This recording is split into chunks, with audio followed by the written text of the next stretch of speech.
Hey, what's up, everyone? Welcome to America Show. Host Rob Norm. Got to be a good one tonight. I'm a little disheveled here. So, I am sicker than a dog and have been for 3 days. I think I have a cold. It consists of ridiculous congestion, cough, sore throat, though the cough's died down, fever. So I haven't been doing much. I haven't even been posting to X much. So, anyways, I wouldn't be streaming tonight other than I made a commitment and people took time out of their schedule. So, I'm going to be debating Alex Kirsch, I think's how you say his name. I don't know much about the guy. On Wix stream on Trump versus Biden. I've done no research into this whatsoever, which is, it's Trump versus Biden, so that's no excuse. But he caught me on a good day, that's for sure. If I was ever going to get embarrassed in a debate, this would be the day, because I just feel like crap. And I'll be honest with you, my heart's probably not into it that much. But yeah, that's what I'm hoping, Galil. Once I hear the stupidity, my blood will start pumping and we'll get into it. So I just hope nothing gross happens.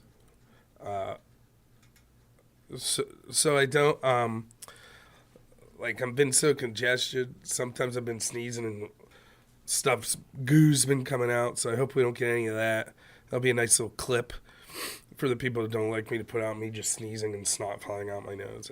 That'd be great. So remind me here, I'm due for some new medication at 7:30. I'm taking Alka-Seltzer Plus. Yay. Also, this might be a getting up to go to the restroom several times during the stream. I assure you, I'm not doing any nose drugs. It's so I can blow my nose is what's going on. Because I don't really feel like doing that on stream. I think that's gross. But the show must go on, my friends. So, yeah, Galil gets the spirit of it. Yeah, it's life. Sometimes you don't feel good. You still got to work. So here I am. Can't infect any of you. I streamed when I had COVID. This is probably, I don't know. I can't remember. This feels as bad as when I had COVID, if I'm honest. I didn't even check. Maybe I do have COVID. Whatever. It is what it is. Nothing you can do about it now, so. Trying to drink a lot of water. Stay out of people's hair. Yeah, the bird. I got myself the bird flus. I don't know. This ridiculous. Was this a string or a hair? See this? What is this? It's a hair? My goodness. All these white hairs. See what I do for you? Look at all these white hairs debating all these lefties all the time. Oh boy. So, yeah, I don't know specifically. I'll tell you how this debate came to be. This guy on X was like, someone said something and about me, and I think this guy was like, still waiting to debate robnoerr. I said, okay. I said, when do you want to do it? Sometime next week? He's like, do you want a moderator? I was like, I don't care. Sure. Someone said the Crucible moderated. He said, no, I don't want the Crucible. I don't know why you wouldn't want the Crucible. Thousands of people watching you, but okay. Which doesn't make sense to me. Like, you could hate Andrew Wilson. Does anyone have anything negative to say about Andrew as a moderator? I don't see it. But whatever. I always give in because I don't care. I'm like, whatever. He said, let's pick a moderator that's not voting for Trump or Biden. I was like, what? I was like, just ask Wick. So he did. And here we are. So it doesn't matter. Say what you will about Wick. He at least gives me a even chance to speak most of the time. That's all I ask for. But it's like, if I was doing a debate, like I've done debates. I debated Pisco with Destiny as the moderator. Now I know, and basically that just became me debating Pisco and Destiny. I don't give a shit. Why wouldn't I do that? That's 10,000 people watching. Normally I have 100. So yeah, I'm in. I guess I don't care. I'm confident, so.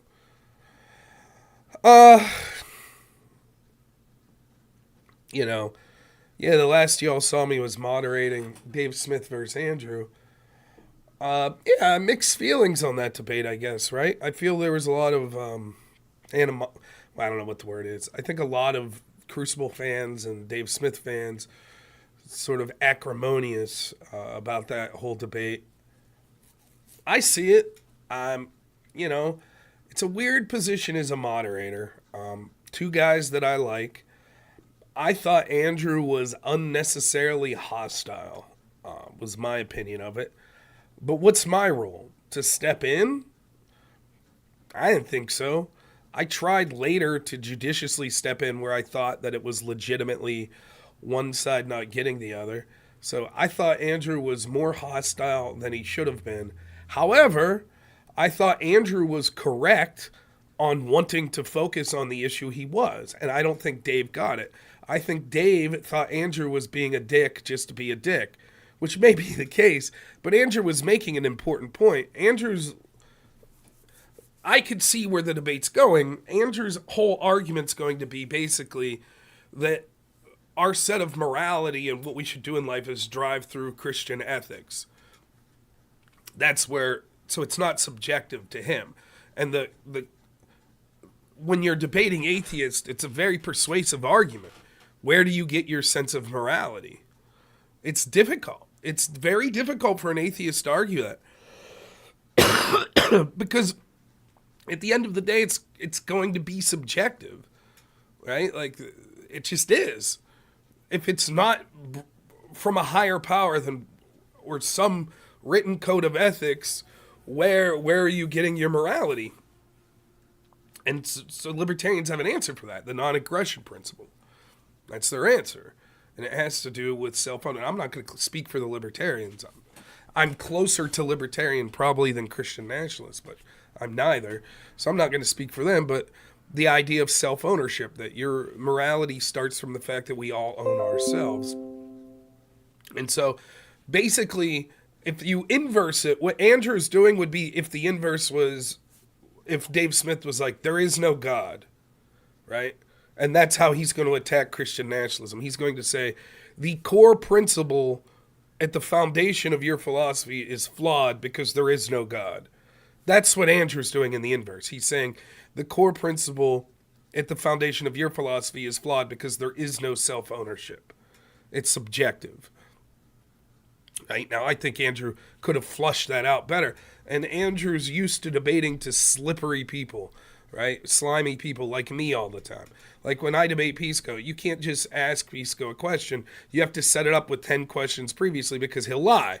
It's most of the lefties you debate. You have to say things like, well, you know, if Trump did this, would that be bad? Yeah, that would be bad. And if he did this, would that be bad? Yeah. Oh, okay, well, Biden did that. Because if you just say, well, when Biden did this, was it bad? They'll say, no, that's not bad. And I think that's Andrew's trying to set it up early to get Dave. But I think that he made his point once Dave's sort of like, yeah, sure, I believe in God and that morality comes from God. You know, I think that at that point, sort of the idea of self-ownership, I think that Andrew could take it from there. But, you know, it's not my business to say, you know, you keep hammering this same point. That's not my job as a moderator. Like, so eventually I did step in. But, you know, personally for me, I don't, you know, if I guess it's what are you trying to get out of the debate? You know, I think it's a chance for both Dave Smith and Andrew to talk to an audience that agrees with them like 70 to 80% and try to bring them on that other 30 to 20%. You know, I don't know that being as hostile as Andrew was is helping Andrew with Dave Smith's audience. Conversely, I don't know how well Dave did with Andrew's audience as well. So, you know, it is what it is. But I enjoyed it. I understood I thought both sides were making good points at times. I thought once we got past the first 30, 40 minutes, for me it was more productive. I had a lot of questions for both of them, but unfortunately I didn't really get time to ask. But, yeah, I enjoyed it. I had fun. I'm thankful to Andrew that he suggested me. I'd be happy to moderate again for them. I don't mind moderating debates that I find interesting. I would rather do the debates, but moderating's fine too. Okay, so if you're just joining me, I'm sick as a dog. We're going to get through this debate, though. Yeah, and then, of course, I would love to go talk to Dave Smith. I think that one of the things about me is I'm not some deep philosophical thinker. Like, I could argue philosophy, but I don't think I'm a deep person. I'm pretty shallow. I'll fully admit that. Most of the stuff I'm talking about is normative stuff that we're dealing with on a day-to-day basis.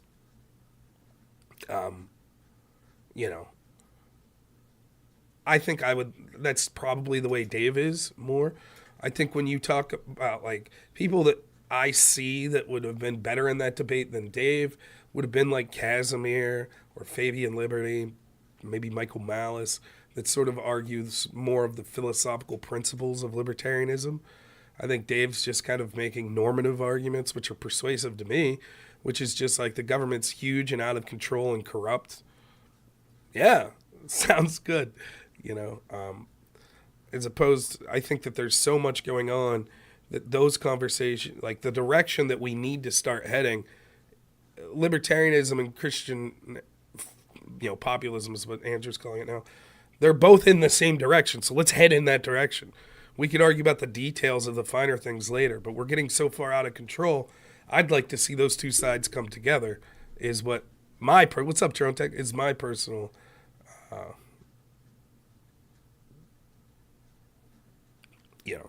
So that's it. And I've debated Andrew on.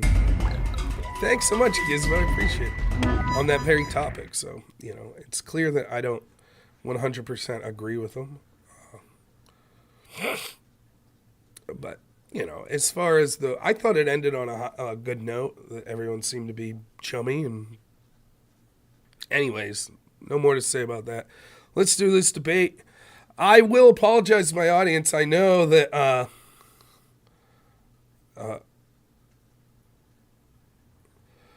question. I was a bit confused. I understood why Andrew was saying that the degenerate culture is because of a lack of government, but was Dave taking the inverse?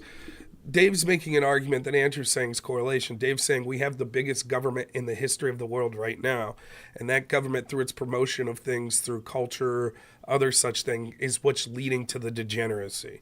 And so if we shrank the size of government, culture would then change. It might take a while, but the culture would change. In other words, people wouldn't be celebrating trans drag shows if there wasn't a bunch of money from the government that was going into things that was promoting that. And so he argues that the culture is actually coming from our massive government, which led to the promotion of a bunch of this garbage, which may very well be true. All right, you're going to lose me visually here. Again, I apologize if I suck tonight. I'm going to try my best. I might have to run out to blow my nose 50 million times. I got to take some Alka-Seltzer halfway through the debate, so it'd be a good old-fashioned showdown. It should be good. So, all right, give me a second.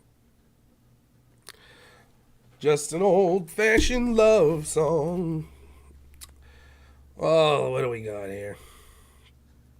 Backstage. What's up, Rob? Hey, how's it going, Alex? Nice to talk to you.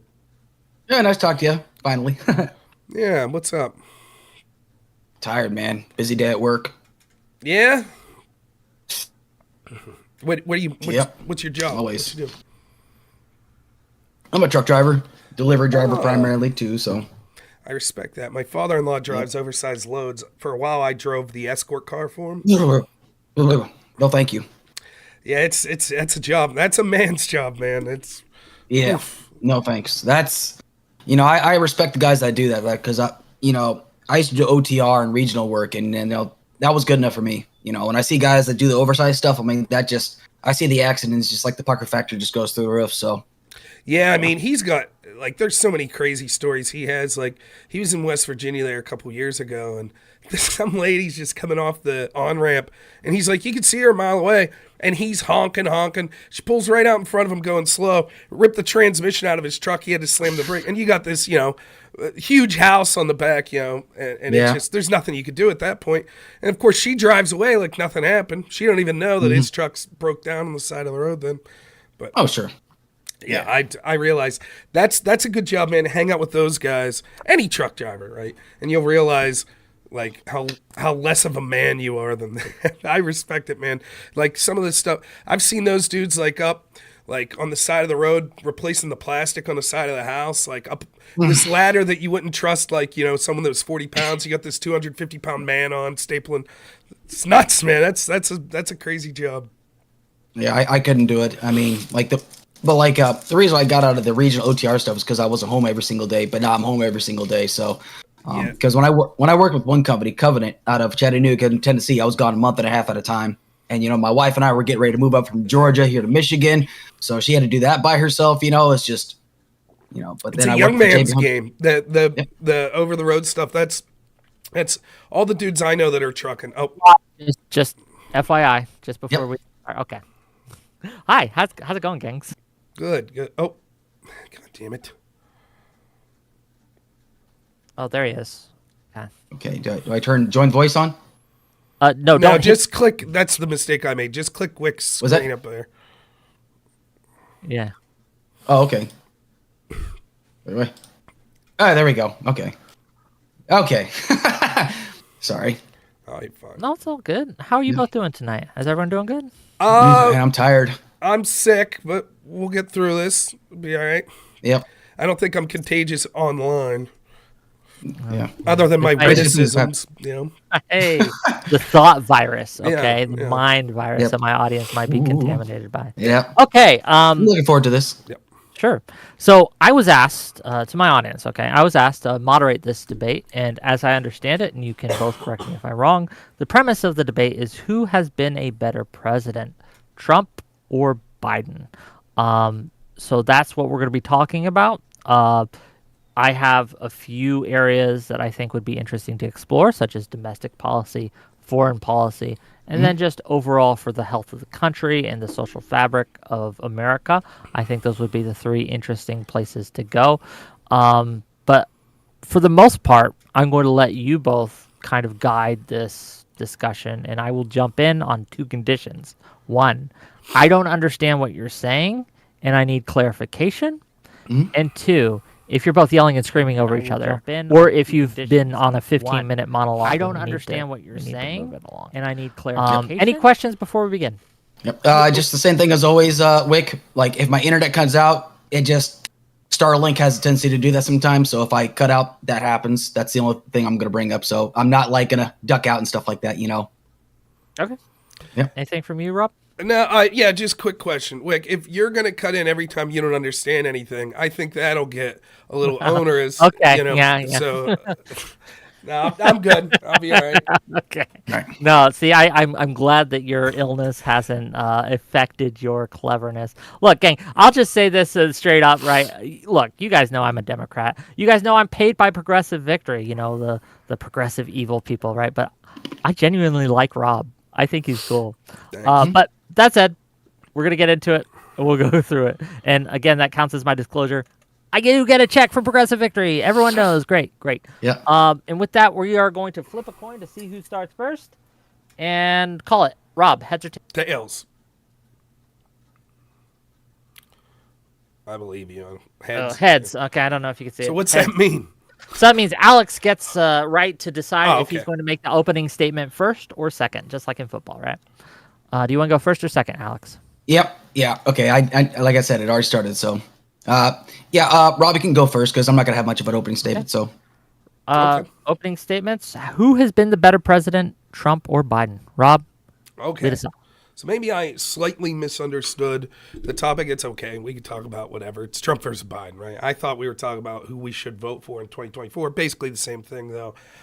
You know, I don't know what to say. I think that to me, the debate's not who's been a better president. I think that it is clear, particularly if you take COVID out of the equation, which I had a lot of criticisms of Trump, but those same criticisms, if not more, go to Biden. The country's far better off under Trump than Biden, both domestically and foreign policy-wise.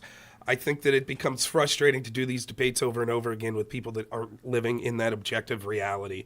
Now, you could say, but that's not to do with Trump. The reason things were doing good under Trump's not because of Trump, or the reason things are bad under Biden's not because of Biden. That's fine. we could have that discussion, but there needs to be sort of some baseline. And it just becomes incredibly frustrating when we have to pretend that the economy's not in the shitter. And we can get into the economic debates if we want, or we have to pretend that Biden, one of the things we were told about Trump when we were looking to elect him in 2016 was he was a maverick, a wild card, foreign policy would be disaster, the world would be on fire, and all of those predictions have come true in the exact inverse. We see that now with Joe Biden. I've been very sick this week, so I haven't kept much up on the news. My understanding is Russia is now sending nuclear submarines near Cuba. We may be involved in another Cuban Missile Crisis soon, so the slow march towards incompetence and pooping his pants is leading Biden to getting us closer to World War III than we've been probably since the Cold War. We could talk about 3 levels that I said that I've been saying why Trump is better than Biden. The first level is domestic policy. I think the economy was better. I think border was better under Trump. Second would be foreign policy, self-evident. Third would be things I would consider scandals and corruption. Hopefully we can get into this because to me that's the biggest issue. If we have a system that doesn't allow our vote to count because there are corrupt people that are running it, and I think Biden is part of that system, he's basically a dementia patient that doesn't know where he's at, and so it's really being ran by the people behind him. I think that that's the biggest issue in the country, but be happy to talk about any and all of those. We'll leave Alex sort of talk about the issues he wants. I'm good. Well, thank you for being here. We'll get into it as we go, and I hope you feel better during the debate. I can tell you kind of It's all right. No, Alex, go ahead. Oh, well, wonderful. Devastating opening statement there by me. You crushed Okay. it. Oh, here You froze, buddy. Yeah, I know. It's gonna do that. Starlink is good. Okay. So basically, when I look at it, right, when I look at the differences between like the presidencies, we have to be perfectly honest about one thing. Trump was handed a fantastic economy. He was given a great economy, and he took all the credit for it. And then when he left office, he pretty much left Biden with a predicament. He had a pandemic to deal with, a country that was on its way towards a recession, essentially, but we avoided that recession. Unemployment was skyrocketing. Jobs were still leaving and whatnot. And we have to just kind of be realistic about this. We could say like, oh, Trump built the greatest economy, which every expert has actually indicated that's not necessarily true. He had some of the slowest job growth. Like the only president that had better job growth than him was Obama, essentially. But if we're just going to talk about realistic, like why I think Biden's been a better president, because when Trump was in office, he complained about how everybody, the entire system was against him. And for 2 years, he had the Republican majority, he had the Senate, he had the White House, and he still complained about not getting stuff done. But the fact of the matter is in Biden's first year, he got the most comprehensive bipartisan infrastructure bill with 45,000 projects underway. Now, infrastructure is one of my top subjects usually. He also got the the Inflation Reduction Act. Now, a lot of people say, oh, it had nothing to do with inflation. Well, actually, in a way, it kind of roundabout did. It talks about like how it created more jobs, it gave more job security for people. A lot of these job opportunities that actually were created, like, for example, windmill jobs were sent to certain areas like where people like Lauren Boebert worked at. Those jobs came to her district, and she tried to take credit for it, especially with the bipartisan infrastructure bill. A lot of people that voted against it said that this was a terrible bill, but then they tried to take credit for the funding, essentially. Foreign policy-wise, I felt it was great that when I'm not okay with the fact that Russia invaded Ukraine, but I think it's just because, and people are going to say, oh, well, why did Russia invade Ukraine? Well, we could probably get into that, but Biden was able to, think before he reacted. He basically united all of NATO and basically denounced Russia for their illegal invasion of Ukraine. The only criticism I can have of Biden is the handling of Israel and Palestine. But if we want to get into it, let's go for it. Okay, and with that, I guess I'll start off by asking that maybe this will help in answering the question. Sure. And this is to Rob first. You mentioned that we should leave COVID out of the equation. However, we do have evidence of how Trump handled COVID, and we do have evidence of how Biden handled COVID. So why would it be wrong to compare their handling of this?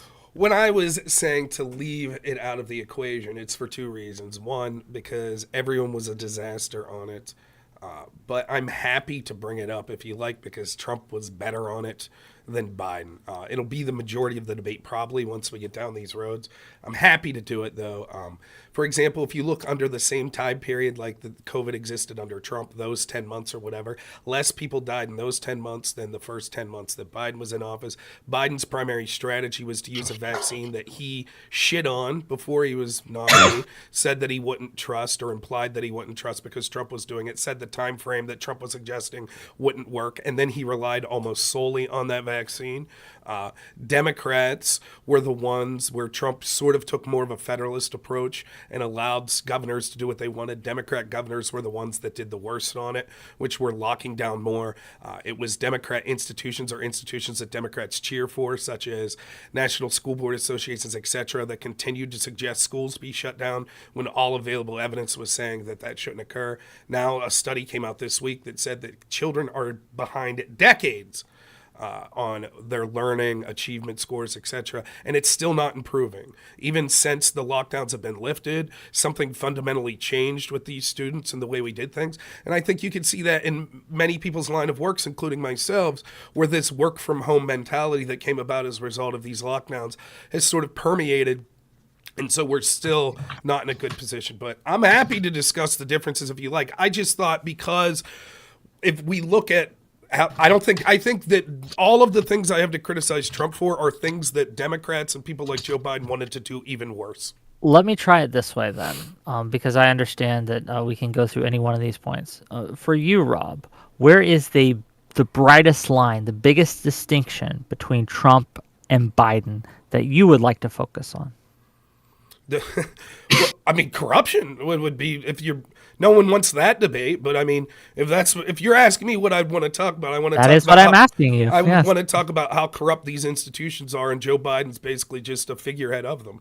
But I think that both economically and foreign policy, you can see how the world's on fire. We could look at Afghanistan, we could look at China, we could look at Russia's aggression. I'm happy to look at any of those when it comes to foreign policy. When it comes to domestically, I'm happy to look at COVID policy. I'm happy to look at economic policy, happy to look at the border policy.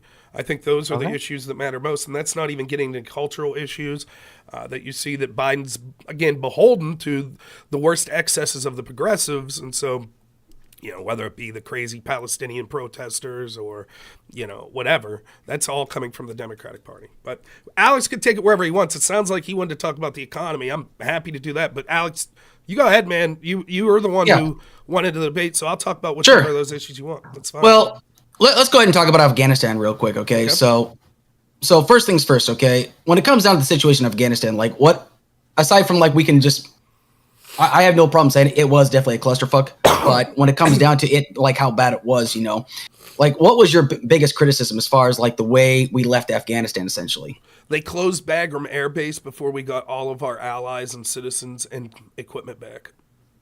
Okay. So here's the thing, right? When it comes down to the situation in Afghanistan, a lot of people, I actually did a panel about this long before we actually left Afghanistan. Now, the thing is should we have not gotten the troops out before Alice? Yes. But here's the thing. A lot of those government contractors, though, were given plenty of notice for them to actually leave Afghanistan, and some of them actually chose not to, essentially. Was it the right decision for us to leave them? No. However, the Taliban didn't harm any of those American citizens, essentially. Now, the interpreters we did have, unfortunately, were actually killed. Now, when people are very critical about the situation in Afghanistan, leaving $80 billion worth of equipment behind, people need to understand that was 20 years of equipment that we left, and that most of that equipment that we could not, take with us, we ended up destroying. The rest of it was supposed to be for the Afghan military, and they're the ones that essentially abandoned it. And that's something we have to take into consideration. But I think the realism about the situation is it's not going to matter. You are not going to be able to leave after 20 years of being in that country and smelling like roses. It's not practical. I mean, we can't even guarantee that Trump would have done a good job, because look at how we abandoned our Kurdish allies in Syria, essentially. Now, I don't want to get into but we can focus on Afghanistan, but it's just, we have to be realistic, is that Afghanistan was such a tough situation because Trump did negotiations with the Taliban without the Afghan government there, and basically says, hey, listen, we made the negotiations. We're releasing 5,000 Taliban fighters who returned to the fight, essentially, and they returned to the fight and they started capturing territory. Now, we tried to help the Afghan military, but Trump saw that there was no way out. And honestly, people think that Biden, we should have like stuck around a little bit longer, but Biden stuck to the agreement, and he did make kind of a ceremonial day and whatnot. But these are some, I don't want to get gish gallop into it, but go ahead and give me your thoughts on that. No, it's fine. Listen, first, I give Biden, I stand almost alone on this, that I give Biden props for actually having the courage to pull out. I think it's something we should have done years ago. I think that, 16 or 17 generals were in charge of our Afghanistan conflict. Everyone told us it was going swimmingly. Victory was right around the corner. The truth is, victory was never achievable. There was never a time where we were close to being able to leave and the Afghan security forces being capable of keeping the country as a strong democracy. It's just not true. In fact, if I'm not mistaken, the Afghan security forces outnumbered the Taliban 3-1. They lost in 3 days, and that was with us arming them to the tune of $7 billion of equipment. A couple things you said that I'll take umbrage with. The idea that it was just weapons that we left there that was for the Afghan security forces is not true. There was equipment there that was not designed to be left, but because the planning was so poor, things like Apache helicopters, etc., that we didn't necessarily plan on leaving there, were left. And now it is true that we also left a bunch of weapons that were for the purposes of the Afghan security forces. However, given that it was the estimates that we're now learning that they knew, the generals in the United States knew that the Afghan security forces would fail, then we should have took those weapons, because we should not be arming the people that we were told we had to fight 20 years to the tune of $7 billion worth of equipment. And if that was because, well, we left it with the Afghan security forces, but we knew they were going to lose within 2 weeks, I'm sorry, that's not sufficient reasoning. And the buck stops with Biden. He's the one who did it. A couple other things you said, like, it doesn't really respond to my criticism of how Biden pulled out. There was a report, for example, in CNN where we had 3 generals or 3 people that were involved in it that were basically told they were picked up in the middle of the night, basically, and sent to Afghanistan. There was literally no plan. None. Biden had no plan, just set him there, was like, cool, now get everyone out in a couple days. And it resulted in a disaster. Not only were there 5,000 to 8,000 Americans that were left behind after we ended up going, but we had to rely on the same Taliban that we were told that we had to be there fighting for security. Now, this same Taliban, when we closed down Bagram Air Base, went there and freed the prisoners, some of which were ISIS. ISIS then killed several U.S. troops and a bunch of citizens of Afghanistan by attacking the base that we were relying on the very Taliban that freed ISIS to protect us from them. Joe Biden then had egg on his face and decided to beat his chest by claiming, we struck back, we bombed ISIS-K. If it wasn't for the fact that we had social media, we would have never found out that it wasn't ISIS-K. He actually bombed an Afghan translator and his family. That's what they did. They killed innocent people and bragged about it. We left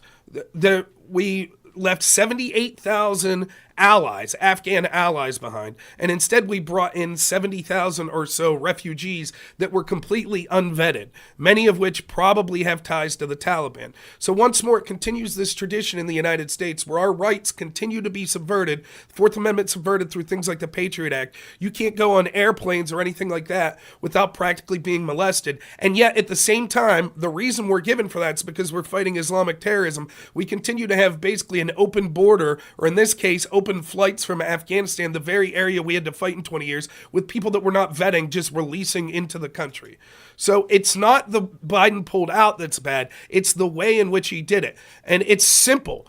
You don't pull out from a secure air base where military are defending it and just throw up your hands and say, I was meeting Trump's deadline. He tore up all sorts of plans that Trump had on all sorts of issues. And so the fact that we shouldn't blame Biden for this obvious debacle, again, not the decision to pull out, I commend that, but the way in which it was executed was terrible. Okay, we gotta let him respond. Go ahead, Kirsch. Yeah, no, that's right. So here's the thing. The criticism is very fair. And, yes, definitely, we definitely bombed like the wrong people. I'm not going to deny that whatsoever. However, the thing I think we need to focus upon the fact is that, again, it's not going to matter. You're not going to be able to pull out of that country after 20 years. And yes, the 13 service members that were killed, absolute fucking tragedy. But the thing is, I think I'm more disappointed with the fact that so many people politicized it, but it's politics. People are going to politicize it. But the equipment that was left behind, now, the reason why so many of the ANA actually surrendered was because the president of Afghanistan bailed. That's going to pretty much kill the morale of all the Afghan military and whatnot.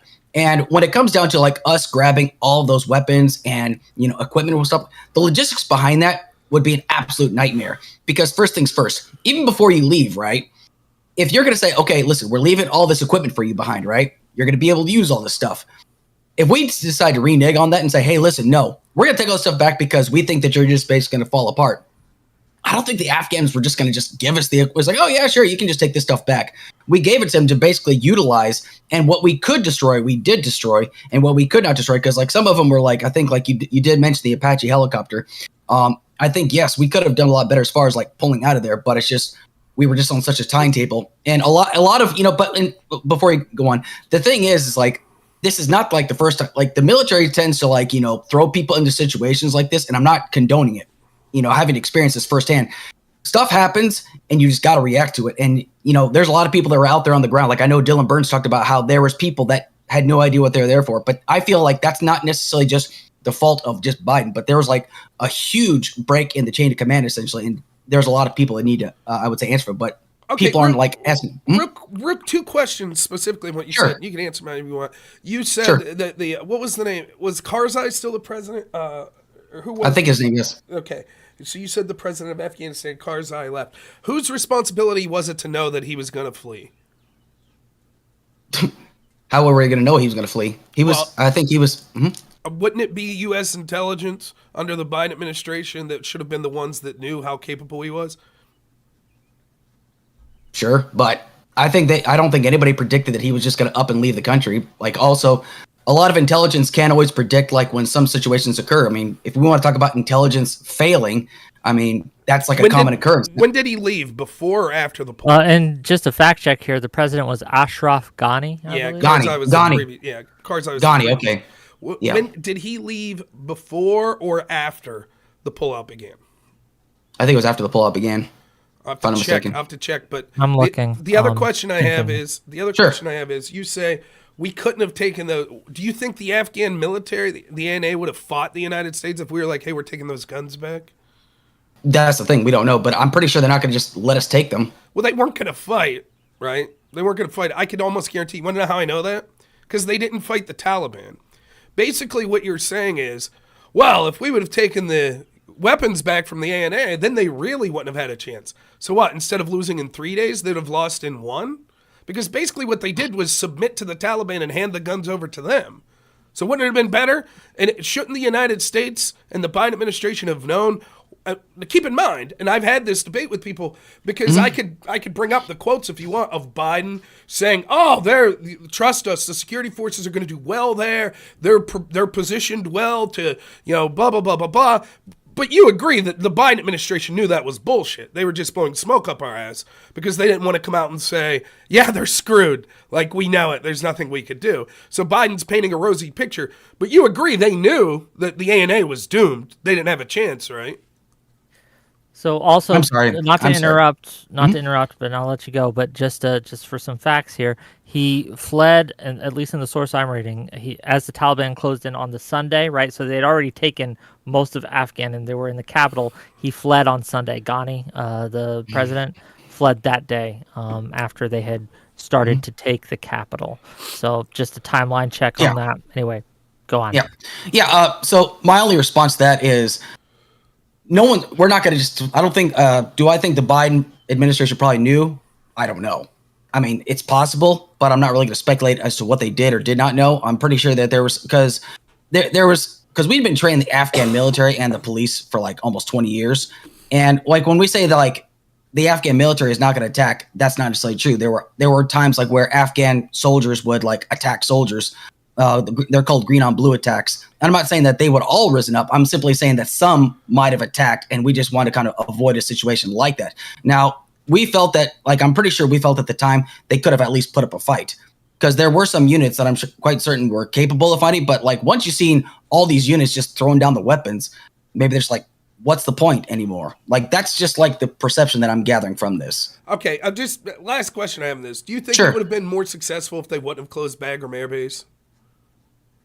It's possible, but it's kind of hard for me to say, honestly. It's possible, but I will concede it's possible. I don't understand the position of like, well, things are always messy. I mean, that's true. No one will deny that, of course. Yeah, sure. But I don't understand how this. I mean, there were literally people on the arms of planes, holding on to planes. Our troops were bombed and killed. We had to rely on the very basically military that we'd been fighting for 20 years to provide defense for us. Like, that's shameful. That is a humiliating defeat, and it had serious consequences.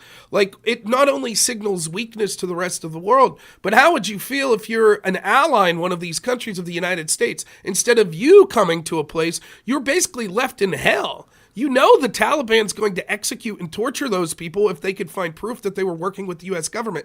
And yet, instead of having a procedure set up to make sure that we brought back people that were our allies, we just brought back 70,000 random people. And we're like, yeah, there you go. Whatever, we got 70,000. We left 5,000 Americans. I mean, I just don't find it sufficient to be like, well, he was following Trump's timeline and things are always messy. I mean, this is a disaster, and I think it sets the stage for what we see, the fecklessness of whether it be Biden or the military leadership underneath him, that it seems as if with Biden in office, we see continued aggression from nations that are hostile to us that don't seem to be intimidated by the U.S. anymore, and in fact seem to think that they could push and push and push, and seems to be getting away with it. Well, before we move on to the next topic, I don't think anyone's like really pushing us around, because if we look at it, right, people that like might be encroaching, like you brought the point about Cuba, right? Like Russia ships going to Cuba. That's actually been a practice that's been going on from like 1993. I think what the source says is like between 2013 and 2020. So this is like a common practice. So they're not necessarily testing the waters. They're not like provoking us. And like, you know, when people say, oh, fighter jets are closing in on Alaska, that's also been happening for years. It even happened under Trump. You know, people are always going to say, oh, they're testing the waters. They're pushing Biden around. No one's really pushing us around. And the fact of the matter is just like our support and us not getting involved in the current conflicts right now. The only way to get involved is through financial means. I don't think anyone's like really testing. And like to close at the point as far as the refugees, you know, people were saying, oh my God, these refugees are going to launch terrorist attacks. So far, none of that has actually happened. And from what we understand, like none of these people, like there might be like one or two people that might do something bad kind of deal. Now, I understand the concern as far as like why we didn't vet these people properly. That's another thing that I can definitely agree we could have done a much better job. I'm not going to like try to hide it, essentially. I mean, if that's fair. Yeah, I just, I think looking at Trump's record via Biden's on that, I think that pullout is a disaster. You know, as far as countries pushing us, it's not just pushing us, right? It's not like just the posturing towards the United States. It's the posturing as the United States as the hegemony, right? Like, so we are the world superpower with hard power, which is our military, which I think we use far too often, and then also with soft power, which is sort of our economic and cultural power. We were seen as the world police, rightly or wrongly. It's clear that era is coming to an end. It's coming to an end, and it's accelerating under the Biden administration. Now, I'm open to very serious criticism that it's been going that direction for a long time. Now, I think that's fair, but I think it's getting far rapidly worse under Biden. So, for example, the invasion of Ukraine with Russia, or like things that are designed to sort of be humiliating, like the very public Chinese spy balloon that flies across the country that we're told over and over again, well, you can't just shoot it down. You can't do it. That's why they're allowing it to go over all these bases. You can't just shoot it down. And then, of course, they just shoot it down, which, by the way, seems to be a theme with the Biden presidency. We're told over and over that he can't do something, and then when it's too late, he does it, like his executive order on the border. I can't do anything. I can't do anything. Oh, okay, I'll do something now when it's too late. Yeah, I see, for me, I think, and I think that this goes, I'll give you a chance to respond then. I think this goes in line with something we see with Russiagate. We were told over and over again that Russia wanted Donald Trump to win the election. Well, it turns out that that's not true, that there's actually intelligence from the CIA that John Brennan himself basically put the kibosh on that said actually Russia, many intelligence sources were saying they preferred Hillary Clinton over Trump because they found her to be predictable. Because the U.S. foreign policy has been predictable for so many years. And with Trump, they just didn't know. And I think that is true about Trump, regardless of what you think of him. You might think that he's an unpredictable shithead, which may be true, but so do our enemies. And so you didn't really want to cross that line. And I think that you see that with Biden as well, where he's just predictable. They know where the line is. They know how far they could go. And I think Afghanistan helped illustrate to the world the United States is no longer this military superpower. I mean, they were humiliated. Absolutely humiliated in Afghanistan, left with their tail between their legs, the force that they'd propped up for 20 years with trillions of dollars lost in 3 days. I don't see how you could look at that on the world stage as anything other than a humiliating defeat. Yep. Well, again, I'll just definitely got to leave it at this, before I move on, because I actually want to hit on one point, but it has nothing to do with Afghanistan though. But like, I have already said that it was definitely a clusterfuck, but I just don't know if Trump could have done a better job. Like, but we're never gonna know that. It's just because the way I saw how he reacted to Syria and how we just pulled out of Syria like with a quickness. And as a matter of fact, was it John McEntee, who was like his right-hand man, actually tried to type up a memo, because after Trump had already lost the election, this is the unpredictableness that I want to talk about with Trump, though. It's just like he wanted to pull all forces out of Afghanistan and out of all the Middle East so John McEntee actually drew up a copy and pasted memo and took it to Donald Trump without consulting any of his advisors, the Joint Chief of Staff, the Acting Secretary of Defense, the Acting Secretary of the Army, all of his military advisors, people that actually specialize and actually have an understanding about this.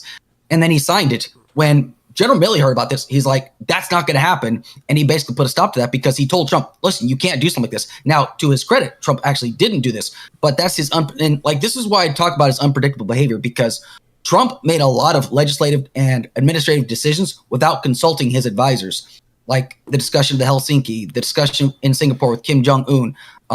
He made a lot of decisions of pulling out of Syria without consulting his Secretary of Defense, Mattis, at the time. And that's one of the reasons why Mattis actually left, was because he's making decisions without consulting his advisors, essentially, which is dangerous. I mean, you can't just make rash decisions because I'm the president, I can do whatever I want to. Wouldn't you say that's kind of dangerous? Well, I'll let you respond in 1 second, but just housekeeping. The super chats are great. I'll get to them soon. Do not worry. I'm not ignoring you. Okay, that said, and I do have a question for both of you after you respond. Rob, go ahead. Yeah, well, so first, that's non-unique to Biden, right? It's the same thing with Biden, where his pullout, he literally had no plan at all. Like, so at least with Trump, he was talking to people. It might not be the advisors you want. And the proof's in the pudding. Despite what you think about Helsinki, despite what you think about Syria, did any of it lead to any close of the disasters we're seeing now with the Biden administration? No. Foreign policy-wise, not even close. And then when it comes to the specifics, I don't give a shit. I think Miley's a traitor. I think he should actually be looked at for possible treason. He admitted that he would have called China if Trump decided that we were going to have conflict with China and would have warned them. That is treasonous to our biggest geopolitical rival, that he would have aided them if it came to a military conflict between the two nations. So I don't care that the same people, for example, you say, these advisors, you have to consult them. They know what they're talking about. Right. The same advisors that had us in Afghanistan for 20 years, 17 generals that told us that we were kicking ass and everything was going well. These advisors have lied to us over and over again. The people have ran these military-industrial complex. They're the ones that told us we needed to go into Libya. How's Libya look now? Terrible. Far worse. It went from a nation that you might not have liked Gaddafi. I was no fan. But it was a nation that was leading Africa in literacy and home ownership to now there's open-air slave markets. That's the glory that we did. We've had similar stories of tragedies in places like Iraq. As far as Syria, the very people that were encouraging the United States military presence in Syria were ignoring the signs of how that was pissing off countries like Russia, that we had military stations so close to their country and one of their greatest allies. This whole story of us having a military in Syria made no sense whatsoever, because we were supposedly there to fight ISIS, but we were aligning with Al-Qaeda and al-Nusra in an effort to fight ISIS. We were also fighting Assad while we were there. We were told that we couldn't leave because our ally, the Kurds, would have genocide committed on them by our allies, the Turks, where we stationed nuclear weapons. It's a shit show. It's the constant same old bullshit of the United States needs to have military presence in all these countries, axis of evil bullshit that we've been lied to over and over again. Now, should Trump consult with experts more? Sure, I don't mind that criticism, but most of the things I think were bad when it comes to foreign policy or with COVID policy of Trump's, because he trusted the experts like Dr. Fauci too much. So now, I don't think, especially when we can see the end results, I'll just ask you a yes or no question. Foreign policy wise, is the world in a better, more stable place today or when Trump was president? If I can be realistic, no. I mean, I'm not going to no, of course not. Damn, no's good. I want to ask before we move off before we move off the foreign policy side of these things, just a real clear answer, and I want to ask you first, Alex, and I want to ask you, Rob. So I'm just going to ask, can you name a single policy from either Biden or Trump that you think demonstrates either a policy victory and demonstrates why whoever your guy Biden is better, or a policy by Trump that demonstrates he's worse? Can you give us a policy, please? For Biden, a positive, like the best, the infrastructure bill. That's. Oh, I'm sorry. No, a foreign policy, like A foreign policy. when it comes to like how he dealt with Ukraine or something, right? Just give us your best Biden foreign policy take. Go. Getting NATO involved to stand against Russia, like that was fantastic. Like that was a great way. That's his strongest one. Okay. Yeah, absolutely. Rob, same to you. What's the strongest point that Trump has foreign policy? He didn't get us in any new wars, right? He was convinced NATO countries to pay more of their fair share for defense because the United States was paying more in it. Even though this is a domestic issue, when it comes to, he made us for the first time a more net exporter of crude oil than Russia, which was something that harmed Russia significantly. So all of those things, his posture foreign policy of basically coddling up to dictators with nice words, but then being aggressive to them, particularly with economic policy, actually kept things in check far more than we could see. And I would disagree heavily with sort of NATO's involvement in Ukraine, which I think is a disaster, particularly for the Ukrainian people that are going to suffer the most because of that. Okay. Well, with that, let me get through these super chats, and then we'll get to the next section, which is going to be domestic. Rob, you can go next. You can pick the next topic. Okay. Well, go ahead with super chat, so that's fine. Sure. $5 from Cryborn to say, I respect that Rob genuinely cares about corruption. We ignore Biden's history of plagiarism, lying, and inappropriate hair sniffing and pinching. Thank you for the $5. $2 from the Trib1 to say, the live chat is brought to you by PV. Thank you for the $2. $5 from Turtle Emergency to say, if it was a disaster, it was the disaster of the person who agreed to a timetable without a plan. Thank you for the $5. And $5 more from the Trib1 to say, question for both at the end. If Trump wins, will the U.S. lose democracy? Also, if he wins, what happens with our current stance on foreign policy? And if you want to answer that, you may. Go ahead. The democracy, the way it's said, the people that are saying that we'll lose our democracy is a euphemism for the institutions that run our country and what they believe. We actually don't have a democracy. Technically, we're a republic anyways, but our vote doesn't matter because these institutions put their thumb on the scale. If I can make it as simple as this, with Biden, if he's on the side of the institutions and the institutions decide to be corrupt, there is no check on it. If Trump gets in there and decides he's going to say he's not going to leave dirty progressive victory pack people like Wick vote, guess what will happen? Everyone in his administration will go, no, screw that. No, not happening. To the point where we even saw generals disobeying orders like pulling out of Syria. So the idea that Trump's going to come in and he's going to be this crazy dictator authoritarian isn't possible because he can't. Every institution under him, the State Department, the DOJ, all of them will be against him from day one because he's an idiot and he won't drain the swamp like he said that he was supposed to. But at least he's not going to advance the swamp like Joe Biden will. Any response? So I 100% believe because, Rob said he's not going to be this crazy dictator. He actually has openly said, I'm going to be a dictator. And he says, for one day, but we all know that that's not the case because anybody that has that much power, they're not willing to give it up. Now, when people say, well, wait a second, why wasn't he a dictator his first 4 years? It's because he didn't know what the hell he was getting into. I've read multiple books about his administration. And in one of the books, he brought in some of the people he brought in. There was maybe onesies or twosies of people that had some experience regarding government. Other than that, a lot of people, it was absolute chaos in the White House. And he had the highest turnover rate of any administration. He pretty much got rid of 95% of his A team essentially. Because here's one thing that Trump doesn't like. He doesn't like being told he's wrong. He doesn't like being told he's making a mistake. He fired and had a lot of people forced them to resign because he doesn't like being told that he's wrong. He's already made it abundantly clear that he wants to stock his next administration with yes men. That's dangerous. He wants people to just basically tell him, yes, sir, that's a great policy right there, and not challenge him on it. It's great to have in administration people that are going to work with you, but they have to be able to tell you, no, sir, that's not how you do things. You got to have checks and balances in place. Trump wants to get rid of all those checks and balances essentially to him. That's why he believes he has immunity for everything, because presidents have immunity. No, that's not how immunity works. But, and one last final correction, though, is that we are a constitutional republic, but we are still a representative democracy because we, the people, elect our representatives in Congress. That's what makes us a representative democracy. So we can be both a representative democracy and a constitutional republic, essentially. Do you think it's healthy for a democracy for the opposition leadership to go on national television and say that the most powerful elected man in the world, the president of the United States, has to be fearful to criticize the intel agencies under him because, quote, they'll find 6 ways from Sunday at getting back at him? Do you think that's indicative of a healthy democracy?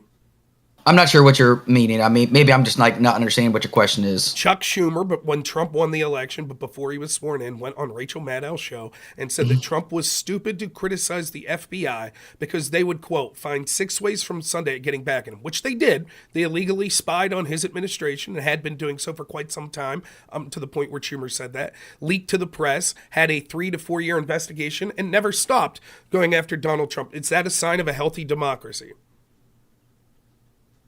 So you're just wondering, like, is it healthy for an FBI investigation to investigate into Trump? No, I'm asking you, when it is so corrupt that even Trump's head opposition leader, which Schumer would have been at the time, admitted that the leader of the United States cannot criticize, take Trump and Schumer's name out of it. Right? Sure. The president can't criticize the agencies underneath him because they will sabotage him. That's what Chuck Schumer was saying. Do you think that's a healthy democracy? Unelected bureaucrats in the intel agencies are beyond criticism because if they're criticized by even the president, they'll find a way to go after them. The president can, criticize anybody. But the thing is, though, do you think it's also corrupt? I mean, do you think it's a little bit shifty that he would actually just start firing people like James Comey? Do you think that was healthy for him to do that? Yeah, he should. Let me ask you this, right? Do you think Comey should have been fired? No, why? You are in the minority then, because Democrats were all calling for his firing. Yeah, but I'm not I don't have to agree with everything the Democrats say. That's fine. You'll acknowledge though, Democrat leadership wanted Comey fired, correct? Yeah, they did because they didn't like the way that he handled the Hillary Clinton situation, which it's a fair criticism essentially. But my problem is though is that Trump was known for firing people, especially if they got too close. He was terrified of people that were very critical of him and whatnot. And the way for example, Alexander Vindman's a great example. After they kind of threw out the whole impeachment scandal, what happened afterwards? He just basically got thrown out of his ass. Good. So basically, he should also be criminally investigated. It's clear that he was operating as an agent of Ukraine. It's clear that he was working with Democrats with this shady whistleblower Eric Ciaramella, whose name we couldn't even say. Remember that? Remember when whistleblowers were so sacrosanct that we couldn't even name their names? Now when we have whistleblowers out the wazoo coming out from the FBI under Joe Biden, all of a sudden we don't believe them. They're liars. They lose their job. They get fired. I noticed you haven't talked about that with Biden. All of these whistleblowers from the IRS and the FBI, Shapley, Ziegler, etc., that were demoted, fired, etc., because they didn't want to do things like spy on fellow Americans at school board meetings. This is the interesting. Here's the question I have for you. You already said, should Trump have fired Comey? Yes, you should absolutely fire people that are intentionally sabotaging and lying to you. I don't have a problem with that, right? But you've already conceded that Democrats wanted him fired anyway, so whatever. The question I have for you is, what are the things that you are saying that are anti-democratic that Trump will do if he's elected? Let's go through them one by one. Well, for example, like I said, he's just going to hire, loyalists that are only going to answer to him. He believes that he is the answer to everything. Yes. That's one. Okay. I just want to make. He said one by one, so I want to. Okay, gotcha. I think that's a good idea. If I may rephrase this to maybe make it a little clearer, and you can correct me if I'm wrong, but your assertion here is that Trump will surround himself with yes men, fire anyone who disagrees, and simply set himself up as kind of like king of the castle here. Is that accurate? Okay.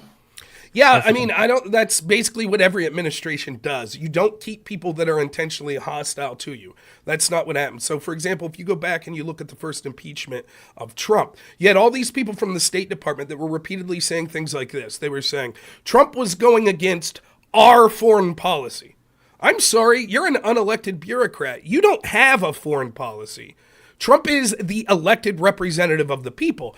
If Trump decides that our foreign policy is not going to be to continue to fund Ukraine, that's the legit way that it should be done. Not that a bunch of people in the State Department that weren't elected say, we don't like that, so we're going to sabotage this president.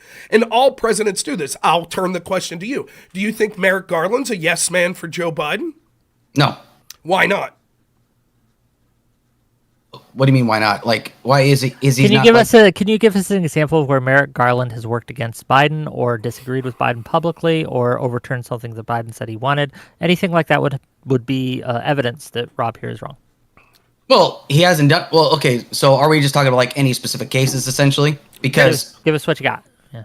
well, for example, like at any point, Biden could actually have him like have Merrick Garland reach out to drop the investigation into his son Hunter Biden. That has not happened, actually. As a matter of fact, the Department of Justice is actually investigating other Democrats. They're allowing his son to go through his investigations and whatnot. Biden at any time could say, hey, can you do me this favor and, just have all these charges dropped. He hasn't done any of that. Merrick Garland is continuing to do his job in the Department of Justice, and he's following suit with that. So I would say he's definitely not a yes man. Well, that's not true. So one, it is technically true that Biden could snap his fingers. He could pardon them, right, if he wanted. Mm-hmm. The problem is it would look bad for him politically to do so right now. And it would certainly look bad politically. And so when you're looking at the end goal of maintaining political power, although it's true that technically a president, which is funny because you're misrepresenting the idea that Trump has immunity, right? It is a constitutional argument as to whether or not you could criminally prosecute a president. It's not one that I'm in favor of, but it's not as ridiculous as people are saying, because the argument then becomes, well, then can we go back for the crime of, say, murder and charge Barack Obama for the extrajudicial killing of an American citizen overseas, which happened? Are we allowed to charge him? And there seems to be a scholarly argument like there has to be some sort of threshold that says like probably not a good idea to charge presidents 60 years in the past for stuff like that. Now, maybe that differentiates for like some crime you committed, like, cocaine usage or something like that that's outside the scope. But that's sort of the judicial argument that's being brought forth. That's sort of an aside. Anyways, the point is, no, it's not feasible to do what you're suggesting. Instead, what we see is Merrick Garland acting as the weaponization of the Biden administration, literally going after whistleblowers, parents at school board meetings, groups like Moms for Liberty, going after members of the press, going after pundits that are on the other side.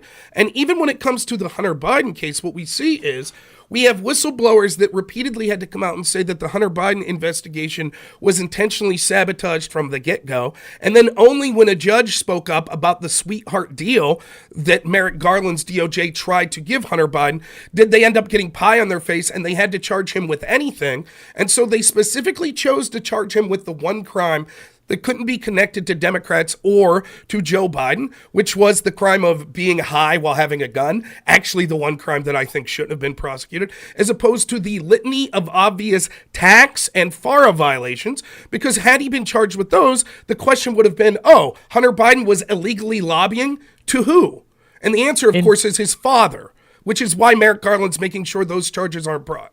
Indulge me for a moment. Do you think Trump should pardon or promise to pardon Hunter Biden? No.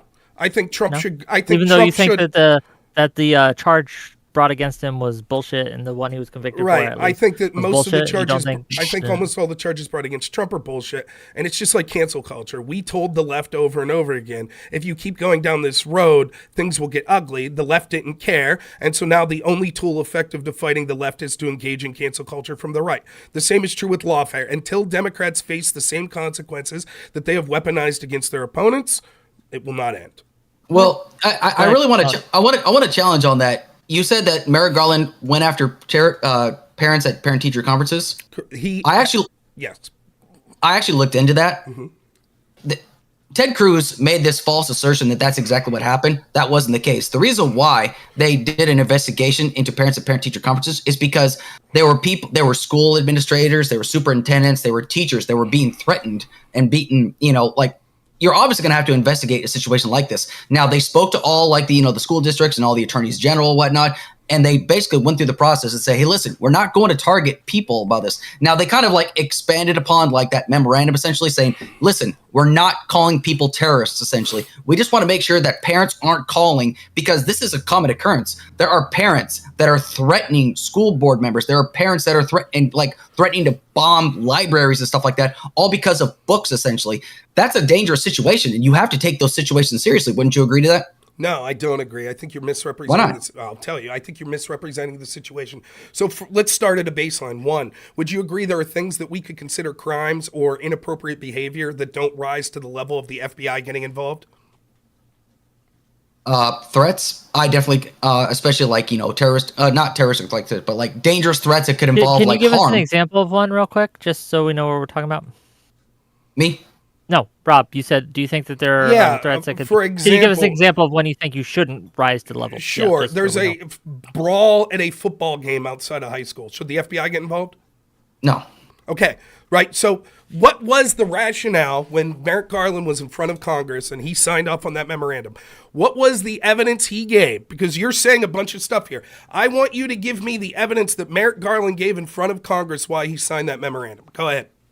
Yeah, I gotta pull it up real quick. So, from what I understand, like, He said two things. I could tell you if you want me to. okay, And you could say if you disagree. He said, one, the letter that was sent from the National School Board Association, right? And that's the one that said, use the Patriot Act, the one I'm talking about, right? That said these were domestic terrorists, these parents. Correct? Yeah. That's one. That's what the letter said from the National School Board Association, to use the tools of the Patriot Act, correct? Garland's member never labeled parents speak at school as domestic terrorists. That I'm looking at it right now. That's not what my question was. My question was, when Garland was asked, why did you put this memorandum out in front of Congress? He testified in front of Congress. You acknowledge that, right? He was asked, what was your reasoning for this? He gave two answers. The one was this letter that came from one of the National School Board Associations, correct? Yeah, just and that letter said that they should use the Patriot Act to treat them like domestic terrorists, correct? But they weren't treated as domestic terrorists, though. I understand, but you're what you're doing is you're saying, but Garland said don't treat them as terrorists. I'm saying that was one of the rationales. This letter said treat them like terrorists. That was one of the rationales, correct? That letter. From the National School Board, to be clear, right? You don't have to answer. That's fine if you can't answer. The other rationale that Merrick Garland gave in sworn testimony in front of Congress was, and I'm quoting, news reports that I heard. When he was asked what specific reports, he couldn't give a specific report. That means the only indicative evidence that we have is this letter from the National School Board Association. Now, you're right that this letter did cite examples of violence and crimes. Here, I looked into this too. Okay, here's some of the examples they used, right? They said that there was a school board meeting where people were yelling Nazi slogans. Whoa, sounds bad, right? A bunch of Nazis. I think Moms for Liberty was doing the Nazi slogans. I don't know about the PTAs, though. Well, the reason they cited a specific school that this happened on, the Nazi slogans was not people endorsing Nazis, but calling the school board that had locked down the school and forced kids into masks Nazis. They said, you're being a bunch of Nazis. So that was one. Then it cited a couple other examples like that, people that were just yelling mean things, not threats, just mean things. And then it cited two acts of violence. There were two crimes. One was a school board member left and someone chased them down and punched them. Hands down, assault, no question here. I don't think one assault's reason for the FBI to get involved. Would you agree? Sure, that's fair. Okay. The other example it gave was the story, and I'm going to forget this, I believe it was Loudoun County, Virginia, where a man was arrested for disorderly conduct and some other things. Want to know why he was arrested? You see, his daughter was raped by a trans student in a bathroom. And then he went to the school board meeting where other parents were furious about the incident, and the principal lied and said there was no sexual assault. And this dad was furious and started cursing and swearing and screaming and was escorted out and arrested for doing that, which the charges were later dropped. That, to my knowledge, is the two examples of criminal activity that Merrick Garland used as the basis for this memorandum. I'm happy for you to show me any other examples that Merrick Garland cited. I'll give you the floor right now. Give me any examples of violence or criminal activity that Merrick Garland cited, other than you generally saying, well, parents were getting mean. They were saying mean shit. Can you give me any specific examples? As he looks for them? Oh, go ahead. If you have them all. No, go ahead. Go ahead. Keep going. No, you're good. Okay. So just for my audience's clarity thing. So is your accusation here, Rob, that Merrick Garland used the force of the government in order to prosecute these people? Is this what we're claiming? Investigate. In fact, several of the FBI, Investigate. at least one of the FBI whistleblowers said the reason he decided to blow the whistle was because, contrary to what we haven't even got to how it was actually implemented, was that he was basically told to sit outside school board meetings and spy on these parents. So, sure. How many people were arrested by the FBI, by Merrick Garland? Not sure if anywhere. There were some that were investigated. For example, Moms for Liberty was investigated using the same tools that we investigate other domestic terror organizations with. But it's sort of irrelevant to the question of weaponizing the FBI to spy on groups that you consider your political opponent. For example, let me ask you, Wick or Alex, right? Had Donald Trump had Bill Barr come out and say, we think that anti-immigration, or we think that anti-ICE groups are a danger. They attack several ICE facilities. And so now we're going to have the FBI work with local law enforcement to monitor any time that there is a protest of people protesting our immigration status. Do you think that's something that Democrats would have accepted? They would have said, oh, fair enough. There were attacks at ICE facilities. Do you think they would, or would they have said, this is Trump destroying democracy. He's weaponizing the FBI and the DOJ to go after people that are his political opponents? Because that's how we got in this conversation. We're talking about attacks on democracy, correct? Sure. Let's let Alex answer. Go ahead. I'm sorry, I missed what because I had to look up this. Okay, I'll rephrase. I'll say it again. I'm sorry. He's asking you if right something similar had happened with ICE facilities and things like that. You know what? Instead of me steel manning it, Rob repeat. Yeah, so I don't get it wrong. I'll do it in 10 seconds. Yeah. There were a bunch of groups that hated immigration, right? ICE. They attacked ICE facilities. Imagine that Trump had Bill Barr come out and say, we're going to, anytime there's an immigration protest, we're going to have the FBI cooperate with local law enforcement to look into them. How do you think Democrats would have responded to that? So just make sure I have this clear, okay? I just want to make sure I have this 100% clear. Are you talking about like physical attacks upon like ICE facilities and whatnot? Yes, that you'll acknowledge that happened, correct? If attacks happen on ICE facilities, that's different because that's a government institution essentially. But okay, but you acknowledge that did happen. Oh no, I think he got. I think he got. Well, for those listening, it did happen. There's actually footage of them pulling down the. Yeah. Okay. Am I good? Yeah. Okay, you're good. You're good. Where did you lose me at? We're still waiting for your. Yeah. Okay. I just want to make sure. That it was clear that if facilities were in fact attacked by people, right, and sending out like law enforcement to investigate people that assault ICE facilities, right? That's not the question. The question is they use that as a precursor to say we're going to put out a memorandum that says the FBI is going to be cooperating with law enforcement to monitor all protest against ICE, even those that didn't result in violence. Going forward, because there was violence at this one, now we're going to monitor all of these people. You think that would have been acceptable? If I'm going to remain consistent, yes, I would actually. Would you think honestly, Democrats would have said that was an attack on democracy? Probably not. Yes, they would have. They certainly would have. And they would have been right to complain. So. Okay, you have those examples? The only thing that I can see is like they 5 days after receiving the NSBA letter, Garland issued a memo citing a disturbing spike in harassment, intimidation, threats of violence against school administrators, board members, teachers, and staff who participate in the vital work of running our nation's public schools. So as far as like any like actual cases, that's about all there is. Yeah, he didn't have it. So I watched the entire hearing and I was shocked. I was absolutely shocked that Garland he didn't even have a clue. He was like, yeah, some news reports. And they're like, can you give us an example? Like, what was the news report that you heard? I mean, you're literally talking about using the FBI to monitor people at school board meetings. So surely the rationale from this has to be beyond reproach. We had very specific evidence that XYZ was going to occur. But instead, he's just like, well, and they actually came back, if I'm not mistaken, that National School Board Association rescinded the letter. Because they're like, our bad, this letter was overly hostile language, blah, blah, blah.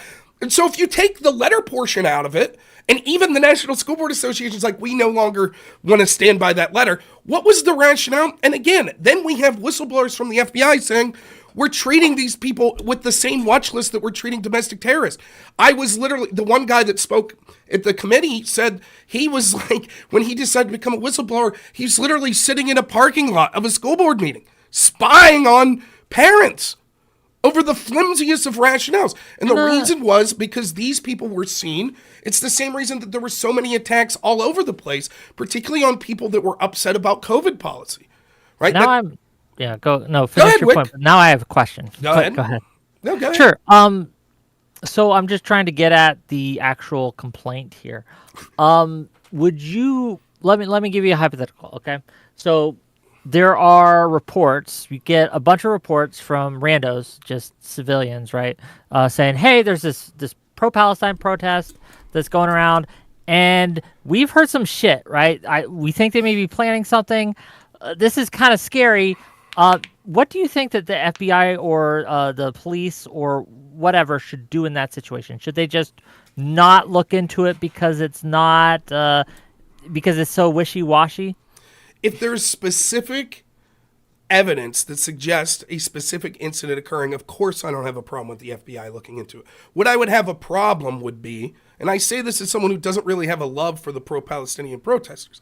My take on Well, that's Israel what I'm using the Palestine's a example, little, right? it's a little, Yeah. I don't think we should be involved at all. I dislike both sides, to put it bluntly, right? But I have no skin in the game for the pro-Palestinian protesters. I would have found it to be outrageous if the Biden administration, if Garland put out a memo that said, well, we heard that there was going to potentially be some sort of bad incident, so the FBI will be monitoring every pro-Palestinian protest. I would say that's outrageous. Just like I said, and I'm consistent on it, I found the treatment of Muslims after 9/11 to be outrageous.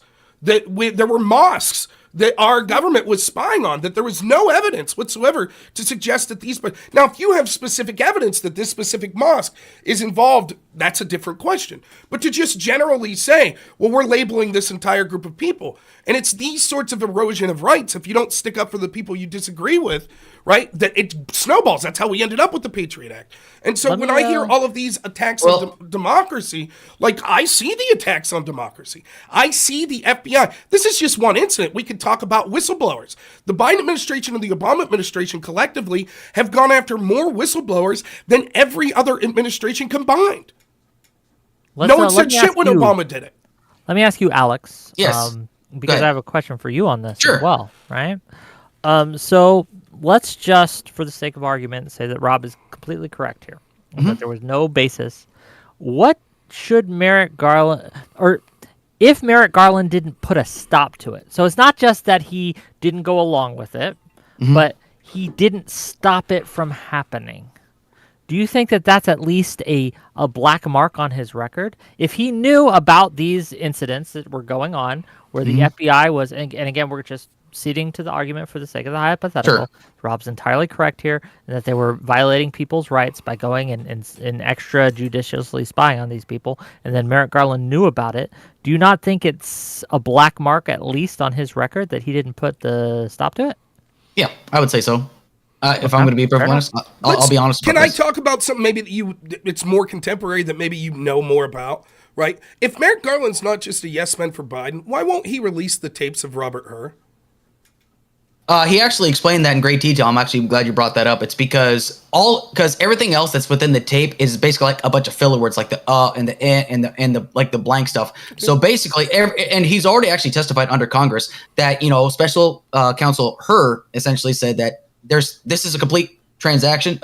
What's the word? Transcript. Okay. The transcript in here is complete. There's nothing else missing. Bless you. There's nothing else missing in here. Everything in here is 100%. The only thing that's missing in here is we didn't include the uhs and the ums and all the filler words because they're essentially not important, essentially. That's the reason why they're not essentially releasing them. There's really no point to it, and he was very, very clear about that. If that's true, then why not just release them if it's literally the same thing? You know the reason as well as I do. What would be your hunch why they're not releasing it? If you had to guess. Because Biden stutters, because he does a lot of filler words and stuff like that. I mean, because it's going to prove Robert Hur's points, where basically Hur let him get away with mishandling classified information and reading it and showing it to his ghostwriter. And the reason he let him go for that was because a jury would be sympathetic because he's basically just a sad old man that doesn't know where he's at. And the Biden administration said, no, how dare you? And so it's like, okay, well, let's hear the tapes as opposed, if we're admitting that the transcript's not the full measure, that there were filler words and stuff like that, then we want to hear the tape. What we're told by the Biden administration is, believe it or not, Joe Biden's the smartest, sharpest person in the world behind the scenes. When you see him, he looks like a vegetable. But trust us behind the scenes. Okay, then let's see behind the scenes. If the best argument you could have for why Merrick Garland's violating a subpoena as we speak, The best argument you have is because the information released would be the exact same as what's already been released. That doesn't seem to be a reason to violate a lawful congressional subpoena. Don't you think they're kind of reaching though? Like if they find okay, I mean we can disagree about that because like if they actually end up listening to the entire like tape and it's found that it's sufficient, they basically wasted all that time for nothing, wouldn't you say? No, I think that if it shows, if this tape, which the American people have a right to hear, and certainly Congress has a right to hear it, shows that Biden has a dementia problem going into this election, we all have the right to know that. I think that's absolutely true. I don't think the argument of just trust us, we made some slight alterations, but trust us. What if one of those alterations were, for example, him like under his breath saying something like, yeah, I did know that was classified, and they altered it? How would we know? Why won't we just see the source material and then we could decide for ourselves? Instead, we have to rely upon a transcript, which we've been told has been edited. Well, the only thing they edited out of there was just like once again the filler words. How do you know? And this is because so you don't trust special investigator Robert Hur. You don't trust his judgment. I don't trust his judgment. He let Biden off the hook. I don't trust his judgment at all. He gave the exact rationale for why Biden committed a crime and then decided not to prosecute him because he's a feeble old man. That's ridiculous. You want to talk about immunity? Any crime that requires intent, now Joe Biden has immunity from. Because he'll just say, did you ever see that Seinfeld episode, right, where they're stealing books, Uncle Leo? I'm an old man, I'm confused. That's the joke. I don't remember that one. You're missing out. We're being told that we have to vote for this guy, right, for president of the United States, but he's too confused to be held accountable for decades mishandling classified information. My question is, why hasn't Biden given himself immunity from this then? Because it would look bad politically. So what? So he can't give him. So can't give himself immunity or something like that. I mean, is that what you're wondering? No. How bad would it look politically if Robert Hur would? Right. Yeah. Hold on. Alex. Yes. Okay. Please. You understand, hopefully, how there are political considerations to be had here, and you can cede to at least one possible reason that Biden would not pardon his son or give himself immunity or any of that would be because it would, quote unquote, give away the game. Now, to be clear to my audience, this isn't something I believe, but it needs to be addressed, right? So do you at least acknowledge that that's possible? Yeah. Okay. So to address Rob's point, right, please, why do you think, if not that, why would they refuse to release the record from the Hur report, right? The unedited document. Because there's too many ums and ahs? Yeah, because there's a lot of filler words in there, and Robert Hur even said that there's nothing else. This is a complete transcript, essentially. Do you think it's a good idea that they're not releasing the transcript from a political standpoint? I honestly don't. I think they should release it. I don't care, honestly. Okay, let me ask you this. Do you agree? Sure. Look, and this is a tough proposition, right? Okay. Because polling, we all know polling can be wildly inaccurate or biased, whatever. But do you, in general, agree with polling that suggests a huge percentage of people in this country are distrusting of Congress, of the president, whether it be Biden or Trump, of the intel agents? Would you agree with that? Yeah, sure. You don't think, then, that us being told, trust us, this dude's violating a subpoena right now. Merrick Garland's violating a subpoena. A crime for which he says is so serious that Steve Bannon's going to prison, right? Like right now, Steve Bannon's going for the same crime, violating a subpoena. But Merrick Garland's voluntarily violating a subpoena because he wants to keep the word and from the American people being heard. But trust us, that's the only reason. That's all it is. You don't think that that's bad for an American people that are already so distrusting that it's like... It could be. It doesn't, does it make sense to you? Do you think Merrick Garland should be prosecuted and go to prison for violating the subpoena? In a fair system, yeah. This is the United States of America. We have the right to prosecute anybody. But here's what I'd like to go for you, okay? I want to just kind of toss this back. I want to get back to that in 1 second, but go ahead. That's fair. Yeah. So if we're not allowed to trust everything, like if we're saying, okay, We can't trust the system. We can't trust everything else. Why should we trust anything about like what Trump says? He has immunity. Therefore, he should be cleared of all crimes. Why should we trust anything that Trump says when he's pretty much been wrong about every single thing? Why is it people have so much faith in Trump when he has consistently lied? And, he's even stolen classified documents he was not allowed to have. Why is it that we cannot trust the system, but we can trust Donald Trump? Why is that? Well, who says that? Who are you debating? You're not talking to someone who's some Trump sycophant. So let me answer to what you say. Let him answer, please. To what you say specifically there. Trump's opinions on a legal theory, you don't have to trust that. That's going to go to the Supreme Court and they'll make a decision, right? And you may agree or disagree, but I'm not taking Trump. This is what I think of Trump's legal theories. Sure. Nothing. They mean next to nothing. Now, his lawyers that may be making these arguments, perhaps they have more credence with me, but Trump's just argument, I'm president, I can do whatever I want. I don't care about that. The idea of why should I trust Trump with anything, I don't. In fact, that's why I want a government that is filled with transparency. I don't trust anyone. I don't even trust myself 10 days from now I don't trust myself tonight to make the right decisions. Like, I want a government of transparency where the American people knows. Now, I understand it can't be every little government secret. I get that.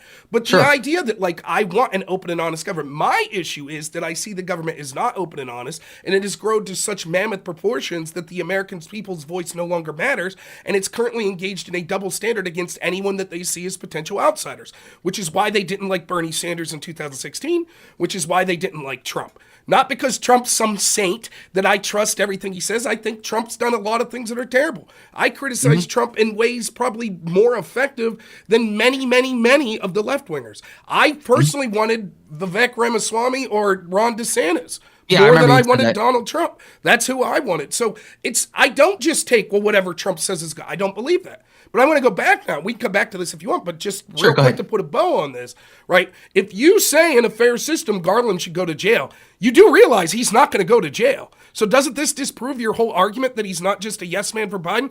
Because he's definitely not going to send himself to jail for violating that subpoena. So you would acknowledge that means it's not a fair system. Not a fair system. That's basically your question, right? Correct. If you said in a fair system, Garland would go to jail. He ain't going to go to jail. Garland's not going to send himself to jail. And so would you acknowledge that means he's not going? Well, not yet. Not yet. Hold on. Let's back up a moment, please. Yeah. So what do you mean by not yet? Well, here's the thing. He's not going to send himself to jail. Any rational person knows this, right? But, however, Congress can hold him in contempt of Congress, essentially, correct? Correct. And they can also subpoena him. And which Steve Bannon, but Stephen Bannon is also not in a position. You think that should happen? That's the question. Oh, do I think it should happen? Do I think Merrick Garland should be sent to prison if it's proven, that he's a violent subpoena? Sure. He was voted. They voted for contempt today. Mm-hmm. Okay. Yeah. So that's it. So he should go to jail, right? Yeah, sure. I mean, if he doesn't, that shows there's a double standard, correct? Sure. I can agree with that. Okay, that's my whole argument. When it comes to corruption, we keep talking about this, or we can move on to domestic policy. We can move on. Let's move on to domestic policy. I'll take that win. You just conceded that there's an incredible double standard in corruption. It's like that for pretty much every system. But let's move on to because I don't want to get in the weeds of that. So anyway, I'm sure you don't. That's fine. It's fine.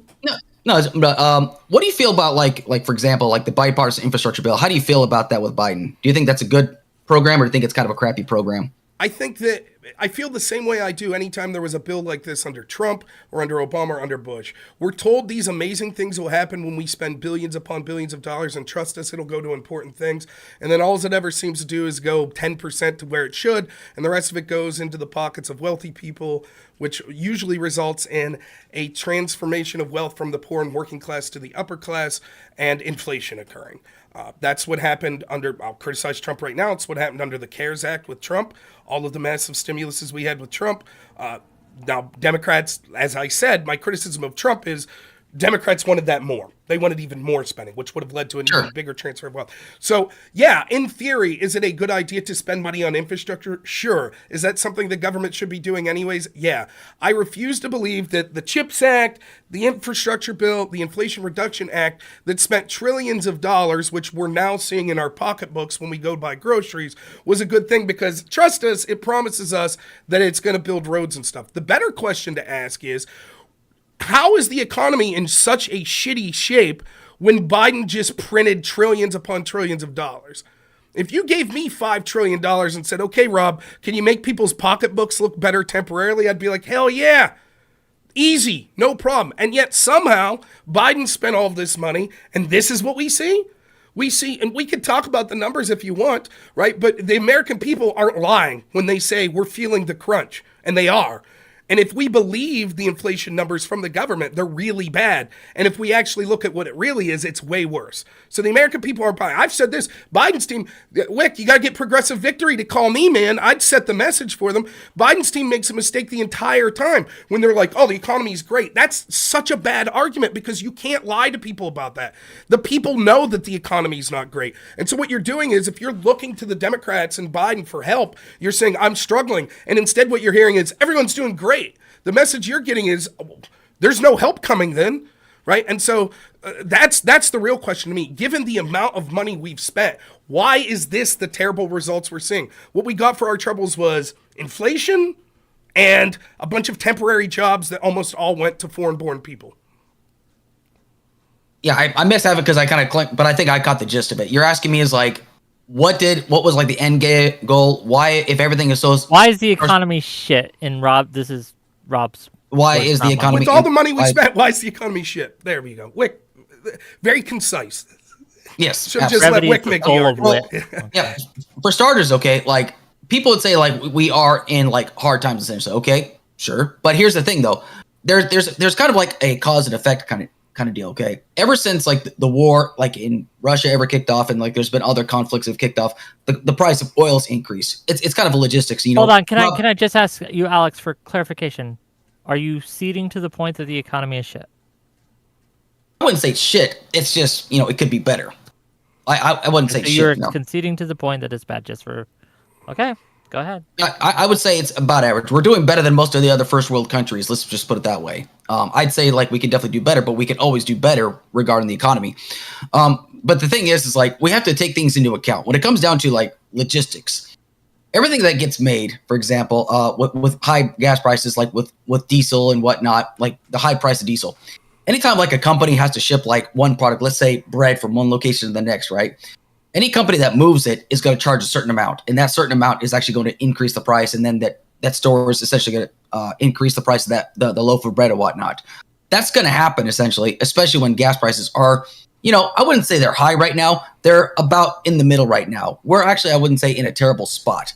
Now, people are probably going to bring up the fact that, oh, well, gas was like, you know, $1.90, $1.86 in 2020. There was a reason for that, though. It's because at the time, the demand was low, but the supply was high at the same time. Now, why is it that everything is just like, why is the economy just like not stupendous? Because things like this do in fact take time. The amount of jobs that have been created, like with the CHIPS Act, with facilities being built, semiconductor plants that are being built, that's going to create more jobs, to create more demand in this community. Because either we control the market of semiconductors or our competition does, essentially. That's the good thing about the CHIPS Act and the bipartisan infrastructure bill, because if roads aren't fixed, then people aren't going to be able to get jobs. People aren't going to be able to get to their jobs. It's really simple. It all kind of ties together. I'm sorry if that was like a long rant, but that's just kind of like... I'm notorious for long rants. You're not going to hear me complain about it. So a couple things to say. First off, sure. I think it's disingenuous to say that it's all attached to the price of oil and gas.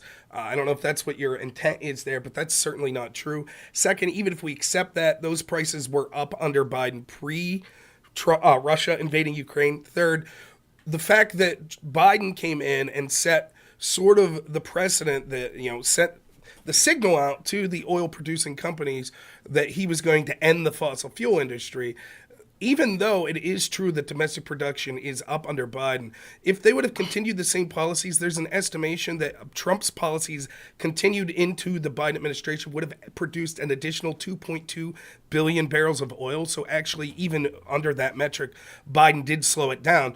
And there's no evidence that sort of Russia exclusively doing this was to blame. We've also seen that, remember, Democrats were furious and didn't want Trump to, when oil was really cheap, replenish our national reserves.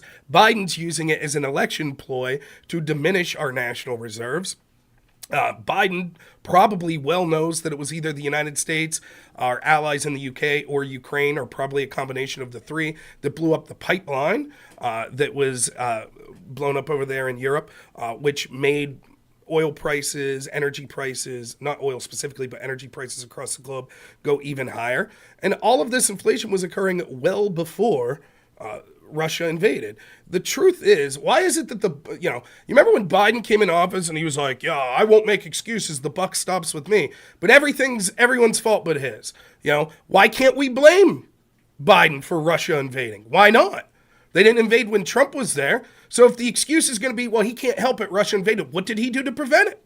What was the policies that he was taking? And then secondly, I'll just say real quick, and also, I just think you're totally off bounds on this. What you're talking about is maybe responsible for like 5% of inflation. The vast majority of inflation, let's just call it out, is money printing. It's the fact it's money printing and lockdowns. Both policies that you could criticize Trump for, and I do heavily, but certainly Biden and the Democrats did even worse. When you shut down the world's largest economy and then you double the money supply or increase it by 50% or whatever, who would be shocked that all of a sudden the value of money is less? And the people that inflation always hurts the most is poorest people and working class people. So the reason why, Russia didn't invade Ukraine probably because they weren't ready at the time. That's the thing. And they also probably figured, oh, well, Biden's in office. We'll just, Biden's obviously, they didn't do anything with they thought they were just going to invade and they were just going to take over Ukraine in like 3 days, which turned out to be false.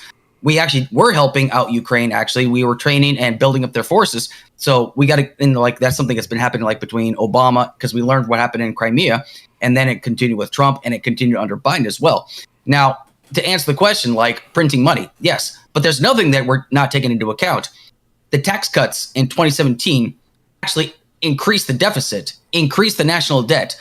We basically bailed out people that are wealthy corporations, essentially, and basically we got saddled with that debt as well. And I'm sure you're going to be critical of that as well.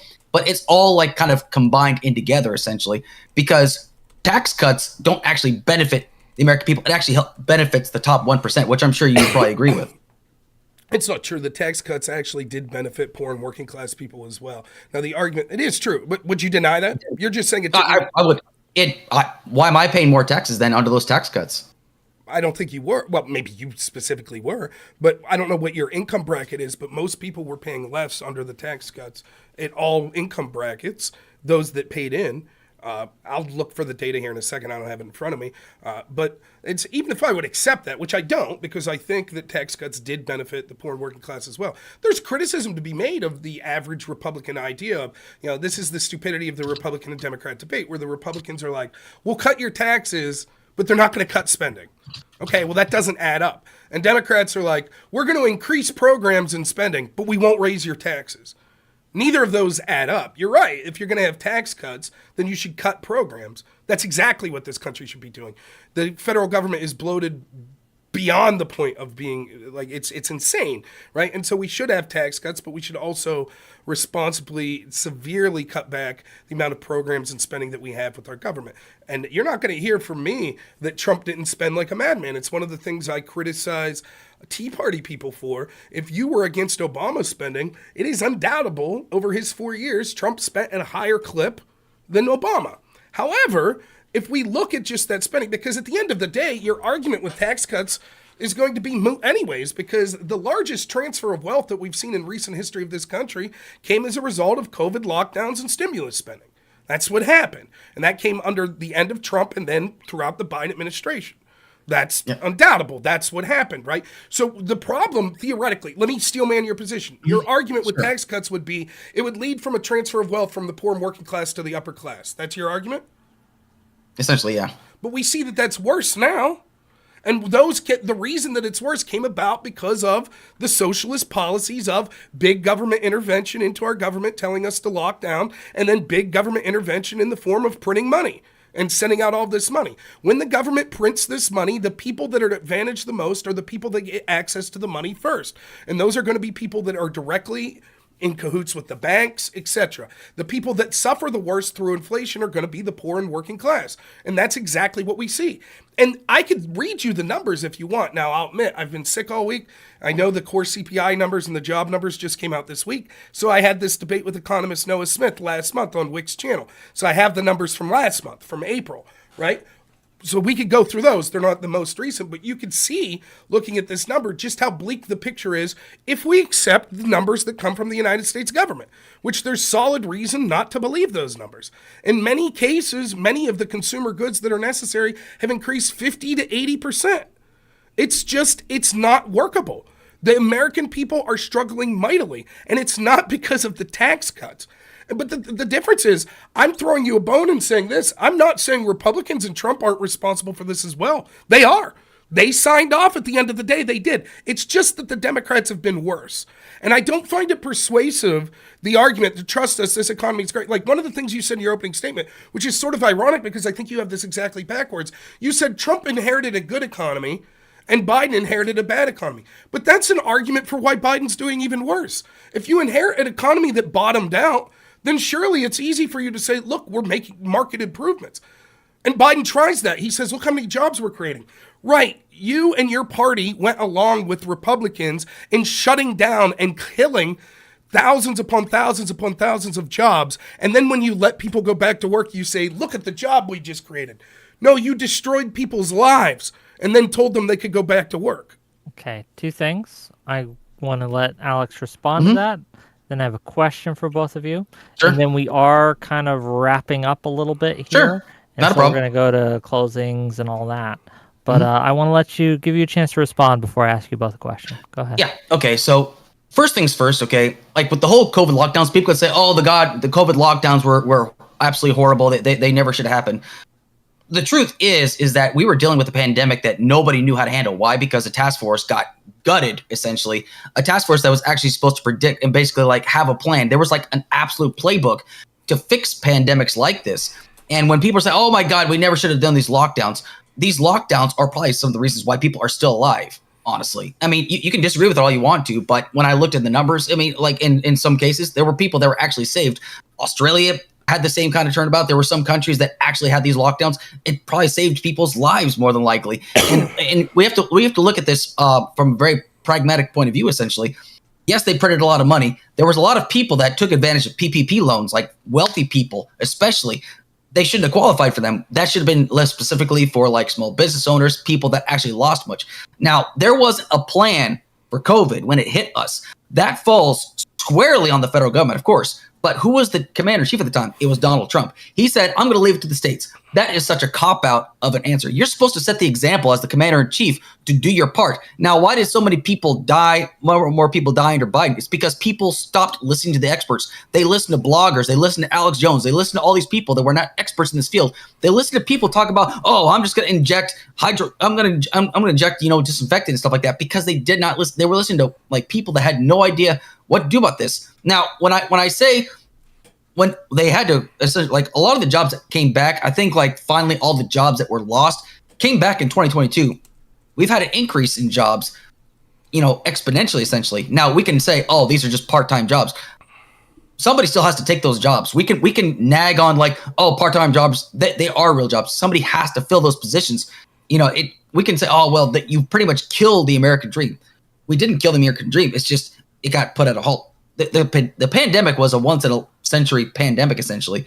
But, that's my whole argument there. Okay. Any response, Rob? Yeah, real quick. The labor force still, it's not true that we've been creating jobs beyond the level.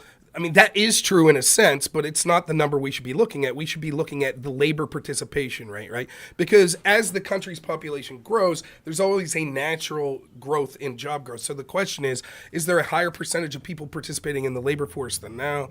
We'll read this real quick. As of July 2023, the labor force participation rate was 62.6, which is almost a percentage point below its pre-pandemic level in February 2020. This indicates there are still fewer people participating in the labor force before COVID. I don't have the study in front of me, but Johns Hopkins did a comprehensive look at different countries and their reactions to COVID, and they found that lockdowns had almost no effect on saving lives. In fact, quite to the contrary, we see countries that didn't lock down, that we were told were going to be devastated, like Sweden, actually are doing better than their contemporary countries when it came to excess deaths during the pandemic and now after the pandemic. We could also see that same comparison states, where we could see states that we were told, like Florida, which had every reason to suspect would be a state that would be near the top of COVID death rates because it has an elderly population, which is basically the biggest comorbidity you could have, and actually fell right in the middle. I think it's like one state below New York when it came to COVID deaths. And that's even if we trust the numbers, which is a difficult proposition in its own right. No, lockdowns didn't save lives. They were a disaster. The idea that we shouldn't have known is ridiculous. The problem was that we did trust the experts, not that we needed more experts. The experts weren't thinking about what lockdowns would do in other fields. If I'm a pandemic expert and you say, hey, what should we do about a pandemic? I may come to the conclusion, tell everyone not to leave their house for the next 40 days. However, if you're someone who's looking at the bigger picture, you would say that will devastate and harm more people in the long run because it'll kill the global economy, which is what people like me were saying. And I was right. I was absolutely vindicated, just like I wasn't so much about COVID. And there is no evidence. I will allow you to point to the evidence. I'll just ask you bluntly, if it's true, and we were told that Florida was one of the worst lockdown states, why is it that their death rates weren't any worse really than a state like New York that had the biggest lockdowns? So you're wondering why Florida didn't have the large. So you're trusting Florida's numbers, but not New York's numbers. Essentially, I'm trusting both numbers for the sake of this argument. For the sake of this argument, You're trusting both numbers. Correct. Why did Florida have because from what I understand, most of the red states actually had some of the worst rates, if I'm not mistaken. But they didn't when it came to Florida was the state that we were told, right, that when it came to lockdowns, did it the worst. Remember there was that ad, what was it? The Purge, the Forever Purge. The Democrats put out this ad, and it was like on an airplane, you have the right not to wear a mask and die of COVID, right? And there was this big fear-mongering. They said bodies were going to be piling up on the streets in Florida. It didn't really happen that way. Now, Florida wasn't the best state when it came to deaths, but again, when you factor in the comorbidities, the average age of people in Florida higher than other areas of the country, so you'd expect that there would be more percentage of COVID deaths. And I think they end up being like 22, 23, and New York was like 21, 22. Very comparable. Go ahead. No, what I'm saying is they don't actually have the numbers as far as Florida is concerned, but it actually says right here in the National Library of Medicine, red states had higher COVID infection rates and deaths in 2021 compared to blue states. Red states implemented fewer political decisions to mitigate COVID-19 than blue states. Biological factors such as age and obesity predicted deaths only in red states, and vaccination rates predicted fewer deaths in blue states. Okay, just so we're not all just citing shit, I pulled up the numbers from the where is this? The National Center for Health Statistics, and it rates by state. Here are the top 5 states. There's Kentucky, Oklahoma, West Virginia, Mississippi, Tennessee, New Mexico, Ohio. Well, top 10 for you guys. New Mexico, Ohio, Nevada, Kansas, Indiana, and Alabama. Those are the top 10. But that's not the argument I was making. I was talking specifically. We were told specifically when it came to lockdowns that Florida did it the worst, correct? That they opened up. Even Trump criticized them. They opened up too fast, right? That's what we were told. And Florida is pretty middle of the road here just by these. Correct. Where's New York when it comes to Florida? Per capita deaths. Let me look. It's like within one or two states, isn't it? New York. No, it's Are you looking at per capita? Florida is actually. I'm looking at death rate. Yeah. Florida is actually lower than New York by like 10. So New York's way up there. Okay. As opposed to Florida. But again, so that's what we're told. Just from the numbers I'm looking at. Yes. So I don't know, again, for the sake of argument, I believe what I read when I looked at these was they were close. The point is we were told the exact opposite. Here's the argument that no one had, right? No one said, hey, you know what? Our death rate could be half a percentage point or something lower if we completely lock down. However, the result of that will be economic devastation that we'll be dealing with for years on end afterwards. And people will die of other diseases more because of these lockdowns. And children, because of the lockdowns, are going to suffer mental health crises and suicide rate. No one told us that. They said either lock down or you want grandma to die. That's what they told us. So you would expect with such a draconian policy that you would expect to see the justification would be, look at how many lives were saved. We'll easily be able to point to the places that locked down and say, look how much better they did. But we can't do that. We can't do that on a state-to-state level, and we certainly can't do that on a country-by-country level. Because, again, go ahead. Yeah, just for my viewers, I put the link to the data I used in the chat, so you can check it out for yourself, make sure I'm not lying. Okay, carry on. Yeah, so anyways, that's the point. So I just don't believe the fundamental, and like, it never made sense to me. Of course, if you shut down the world economy, there's going to be severe impacts for years to come, which is now we're reaping those benefits, you know? And we sowed this devastation, and who wins in this exchange? Well, it's not poor people that are struggling more and more. It's the wealthy. The wealthy's doing just fine. They're doing great. You know, Stephen Colbert, I remember he was saying, we could lock down. It wouldn't bother me if we locked down if gas went to $80 a gallon. Of course it wouldn't, Stephen. Of course. It would bother me and all. You're a truck driver, right, Alex? That'd bother you. Like, we're not wealthy people. We're regular people. The people I know, you know, I think the median income in my county is like $35,000. Everybody's struggling.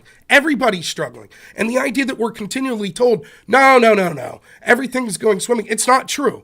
And these policies were endorsed by Joe Biden. The idea that he would have done better, again, he had, what was the single best thing that Biden did regarding COVID? Go ahead, Alex. I'm sorry.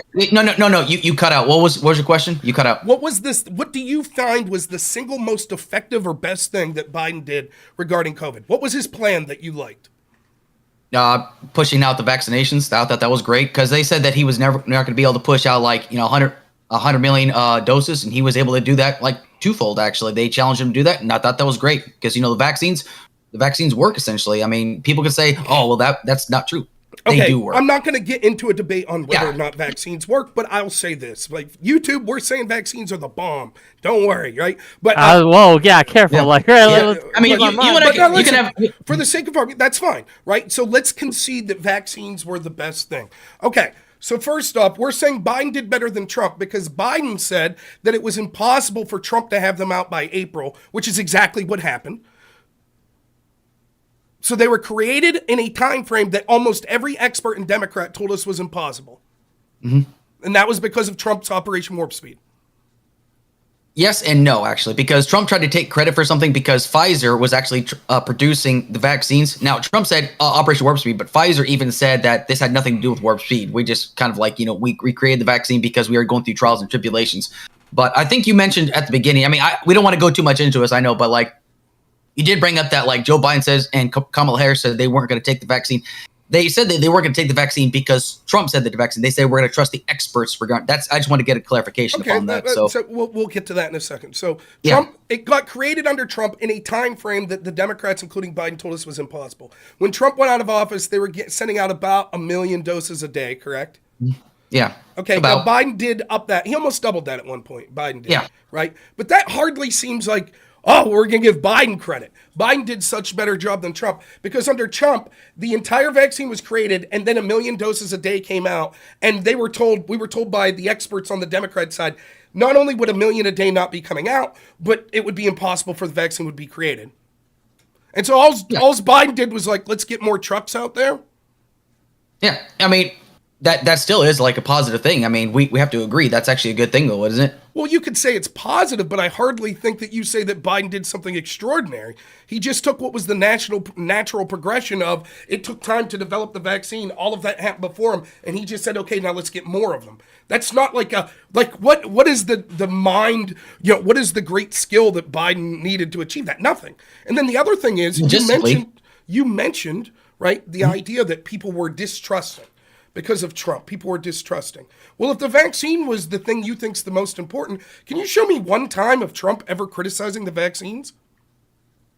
He said he encouraged people to take the vaccine, and then people booed him for it, essentially. Like his own crowd booed him for it. Okay, but we're not talking about Trump supporters versus Biden supporters. But I just want to clarify. We're talking about Trump versus Biden. So I'm asking you, you can't show me, to your knowledge, even when he's being booed by his own crowd, Trump has continued to tout the vaccines. You can't show me one example otherwise. I'd have to look it up though, but I don't have you have me on that one. I've not found it. In fact, okay. Yeah. And finish up, but we do have to. Okay. Yeah. And then I'll say this, but I could find them of Biden and Harris. I could find them criticizing it. And I know you're going to say, well, that's because they said they didn't trust Trump. Right. Biden even said at one point, he said, are you going to want to be the first person to take this vaccine that comes out under Trump? Now, you don't think that damage. In fact, one of the groups that was least likely to take the vaccine initially by race, do you know which group by race was least likely to take it? Which one? Do you have a guess? No. I know. Wick, go ahead. African Americans. That's right. Yeah. Do you think most of them are Trump voters or not? I say most of them are Democrat. Right. And so now they're listening to the guy that they're going to end up voting for saying, you going to be the one to put this in your body first? And then all of a sudden, mysteriously, as soon as Biden and Harris win the election, they're like, never mind, vaccines, we now trust them. Oh, and by the way, you should be forced to take it. Meanwhile, not one person at the CDC, at any organization resigned when Trump was there because they felt pressured of Trump rushing the vaccine. But we can't say the same of the Biden administration, which two people from, I forget the agency that was in charge of verifying whether or not the boosters were allowed, resigned because they thought the Biden administration was meddling, forcing them to approve boosters before they were ready. Okay, so I know we're really getting into it now, but I know. It's okay. You have some time constraints, and I do want to do two things before we end. One is which I have a simple question for both of you. Sure. That I'd like you to answer, and I do want to read my super chats, get some money, and then we'll go to closing statements. Sound good, gang? Yeah, that's fine. Okay, great. So the question I have, and we'll start with Rob, and then we'll go to Alex. Regardless of how you think the economy is or isn't, right? So setting that aside, what policy would you like to see whoever is elected, whether it be Trump or Biden, implement that you think would be healthy to help the economy grow? What is your number one economic policy that you would vouch for or try to promote as should be passed into law? Go ahead. Secure the border, stop illegal immigration, and massively reduce the size of the federal government. Okay. Alex, same question. I wouldn't say reduce the size of federal government. I want it to be functional. We've got way too much discourse going on right now. It's not about what's best for the American people. It's just best about like appeasing one particular party or whatnot. Okay, but what do you want? What is a positive actual legislation or policy that you'd like to see implemented or passed by whoever wins that you think would be healthy for the economy? Go ahead. It's kind of a tough one, honestly. I would actually like to see damn, you caught me at a tough one. I'd say for right now, more infrastructure. I'm all about infrastructure. I want to see more infrastructure stuff and actually being done. That's my biggest topic, though. I swear to God, I almost said just say infrastructure. I love that. Oh, really? Yeah, because the problem with the we'll have to get on this. Yeah, we'll have to get it's a big one. I debated someone once that I was like, look, the infrastructure bill includes all this crazy shit like, teaching feminist studies, whatever. And I debated a person said, but that is infrastructure. Because, and I'll ask you the same question. Do you agree with that? Is that infrastructure, sending money to schools for things like that? Not that I'm aware of, okay, no. Good. This person said yes. And I said, can you name me one thing that's not infrastructure? They were unable to do so. Which, that's the problem with infrastructure. It's an easy thing to say. More infrastructure. Okay, I guess. Bridges and roads are falling apart here. That's true. But no one ever does anything. We keep sending more and more money and it never gets fixed, Yeah, okay. Froze for a second, so but anyway. Beautiful. Okay, I think we've covered it. And people can judge whether or not who they think did well, who they think did poorly, where they did. Let me get through these super chats and we'll get to closing statements. Sure. So first of all, from 2024, A Gay Odyssey, for $2 to ask, can you ask the panel what happens to the January 6th hostages? His words, not mine. I think anyone who committed a nonviolent crime should have their sentence commuted. They should be given a small fine like the people that broke in under Kavanaugh. The people that committed violence should be treated commiserately with the people that were engaged in the May 31st, 2020 insurrection, which was basically people being left off the hook. I have no love. On January 6th, the day of it, I was streaming that day. It was the due date of my son. I was streaming in the car. I condemned the violence I saw immediately. There certainly were people that were Trump supporters that acted with violence. I condemn that, but it is clear that this has been used as a witch hunt to go after people that support Donald Trump and to increase the authoritarianism of the Biden administration and the administrative state. And those people have been treated incredibly harshly, and history will not look back fondly on the authoritarianism that's been used to go after these nonviolent people. Any comments on that? I would definitely say that there were people there that the people that actually were considered like non-violent, like Pam Hemphill, she actually was there at that point. She does believe that she paid the price, and she does believe that there are people that were non-violent that should get the same equal treatment. There are people that admit under oath, under penalty of perjury, that what they did was wrong, and then they would come out like a few months later and say, "Oh my God, I am just a political prisoner." I don't buy that, honestly, of them saying that they're political prisoners. The people went there on January 6th for one specific reason, because they were essentially told to, hey, yeah, the election is being stolen, and if you don't act, you're gonna lose your country. Essentially, yeah, he might have said peace like once or twice, but he basically scared these people into thinking that they were gonna lose their country. There were people there that went there to attack, and like they wanted to cause harm to Mike Pence and to Nancy Pelosi and whatnot. These people are like, we can say, oh well, what about this? What about this? What about this? We need to focus on January 6th. It was a horrible day. Definitely a horrible day. And I'm glad, Rob says, hey, the people that caused violence, they should be held accountable. Yes. But the people, like, even if they were like nonviolent, they still interrupted a session of Congress. They still, damaged, equipment inside there. It's part of our, if they can say if it's our house, whatnot. Some of these crimes that they committed, yes, they get their due punishment. I don't think they've been treated any differently than other people that have had the same crime, essentially. But I'm just going to leave it. I could go on for days about that. But this is important, if you don't mind, real quick. Interrupting Congress, interrupting a congressional act. What do you think the punishment for that should be? I don't know. Carry on. I don't know, because I'm not a legal scholar. Why didn't Jamal Bowman get that punishment when he pulled a fire alarm to stop? Why didn't Jamal Bowman? Yeah. I have no idea. Honestly, I think he should have. Yeah, he should have been. I honestly think over that, I thought that was like the dumbest thing you could possibly do. I don't buy his excuse saying, "Oh, I didn't know that was." Everybody knows it's a fucking fire alarm. It's the dumbest excuse ever. I'm gonna be honest about that, if that's okay. Right, but you don't see the double standard, like the pro-Palestinian protesters that are breaking in. All that. You think any of them are going to get even remotely near the sentences that nonviolent January 6 people got? I don't know. It's possible, but there was no arrest the other day. But January 6th and a fire alarm are two completely different situations, especially context definitely matters. But I don't want to get too much. You and I can have a conversation about it some other time. The problem, I'll just say real quick, the problem is we're not talking about two different situations. We're talking about the same crime, interrupting a session of Congress. If you're saying, but there were people on January 6th that did far worse than that, agreed.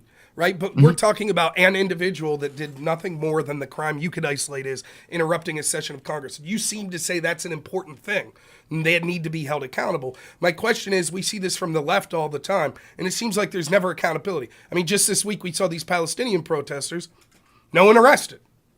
I didn't see that one, but so I can't comment on that. So I mean, there's a video I saw of Palestinian press. I've seen a lot of them getting arrested. I don't know if they've been charged. Well, Capital City Police and I think Secret Service both said there was 0 arrest this weekend when they were defacing the statue and all of that. Up, just for the sake of argument, I didn't see it, so I can't comment on the matter, if that's fair. So that's fair. Yep. Sorry. Okay, let's keep going. No, it's fine. Let's keep going. $5 from the Trib One. Trump saying both our voting subsystem and justice system are rigged is evidence for him directly trying to poison the well on our democracy. $2 from the Trib also to say Rob making it seem like the FBI has 10 people in it. It's the Cryborn. Show me. Okay. Yeah. Let me get through it, so we're going to go all day. $5 from Cryborn to say 2 girls, 1 cup, and Americans are the ones who have to drink. Okay. I'm sorry, that was hilarious. $2 from Cryborn to say no regulations. Why government? No regulate prices.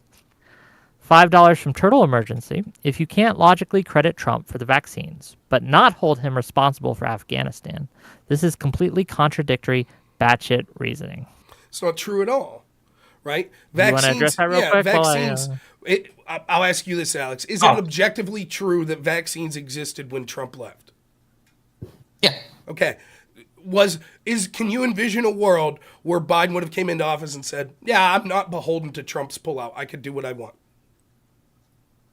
He could have, but then the Taliban could have fought against our troops, essentially. So that's why he had to stick to it, essentially. So that's what he didn't have to, right? And that's why you can. He kind of did. No, that's not true at all. That's not true at all. It is. It is. It is. I mean, what do you think would have happened if he didn't? If he didn't stick the timetable, the Taliban could have attacked our troops, essentially. They say, "Hey, these guys, they fucking backed out of the agreement, so now we're gonna." They could have What do you think they could have done? Like freed ISIS-K that would have bombed our troops? Oh wait, that happened. That's what happened. Yeah, but they wanted us out. We're talking the about idea if we would they're have talking said about the Taliban, though. the idea that they could have said two things could have happened. One, it could have been the same timetable, and Biden could have been working up into it instead of the people he put in charge later admitting under oath there was zero plan. He literally threw us there the day of, so he could have been planning the whole way up there. Or second, he could have negotiated with the Taliban and said, "We're gonna have to push this back 1 or 2 months because I need to get a plan in order to make sure that was the cutoff date." What's that? That was the cutoff. The Taliban gave him that cutoff date, essentially. So, like, if they could have, it's an absurd argument. It's an absurd argument to say of all the things that Biden scrapped. Well, that's just it. If he wouldn't, that would have been it. Everything would have went to pot. I mean, I don't understand how it could have went worse than it already did. It could have gone worse on my number, but look, I don't want to get into it. Like, you and I can have a conversation later on if that's okay. So. Yeah, that's fine. Okay. Yeah. $5 from Cryborn to say, can Rob tell us about where he's from, policies that have impacted his area, and how that affects his beliefs? Yeah, I'll be quick. I'm from a county called Clarion, Pennsylvania. It's in rural Pennsylvania. I've lived in the same 20-mile radius my entire life. I've personally seen jobs around here, like, for example, I can tell you one job that affects the policy. Regulations on truck driving, insane. My father-in-law drives oversized load. You would not believe the regulations from state to state. They started to put these like computerized systems into the trucks that say that you can only drive certain amounts of time, which has led to all sorts of problems in the trucking industry that he's dealt with. Most of the land around here was farming land. I've seen it go from when I was a young boy, a bunch of small family-owned farms around here, to now there's only like 2 or 3 families that own farms. Bigger corporations and corporate farms have come in and bought that stuff out. I've seen almost every manufacturing job in the area leave. The biggest in the town of Clarion that's near to where I live, the biggest job was a glass bottle manufacturing plant that made glass bottles for things like beer. That went out maybe 12 years ago. My dad worked at a window factory his entire life. He went in on a Tuesday. They closed down on a Friday. They said, pack up your stuff.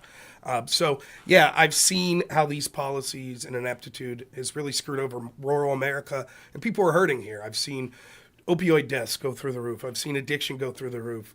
Suicides go through the roof. So it's not a pretty picture economically where I'm at. It's a beautiful landscape, and the people around here are the salt of the earth. I wouldn't want to live anywhere else, but certainly the policies have forgotten where I'm at. And not only do the economic policies forget where we're at, but we're treated like shit.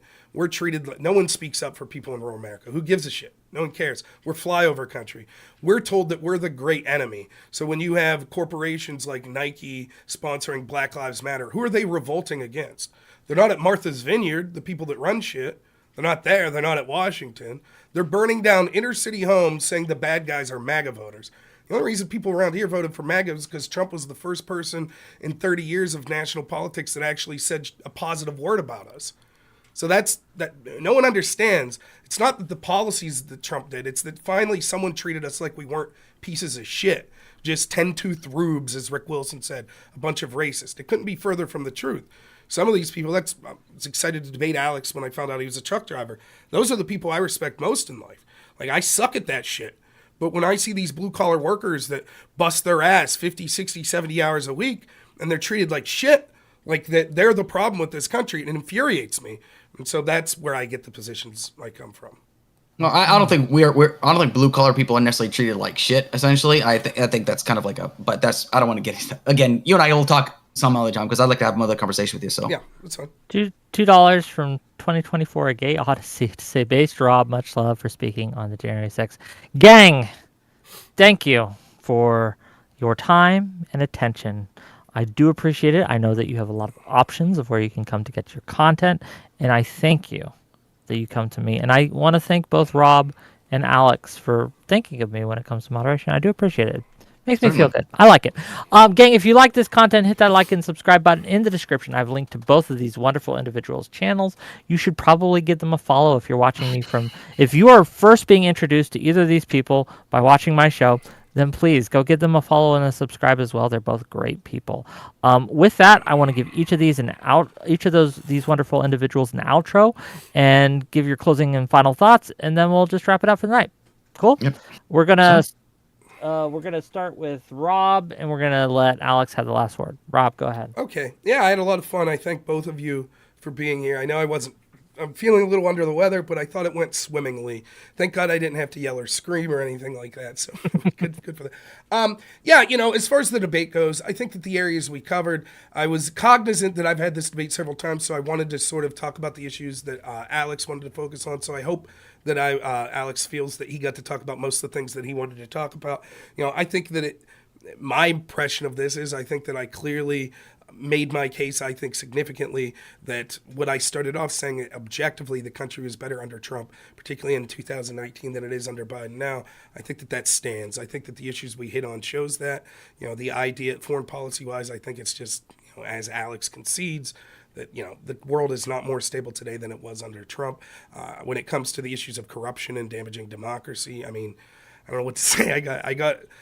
I got a concession that I'm shocked to get, that if Merrick Garland doesn't get jailed for contempt of Congress, which he was voted, that it proves the corruption and two-tier of the system. I'll be interested to talk to Alex right before the election, because I'm 99.9% sure that Merrick Garland ain't going to send himself to jail, and there ain't going to be clamoring from the DOJ to do that. So we'll see if he holds that position going in there. But I think I do a good job of arguing on sort of the corruption of these institutions and how it's sort of projection.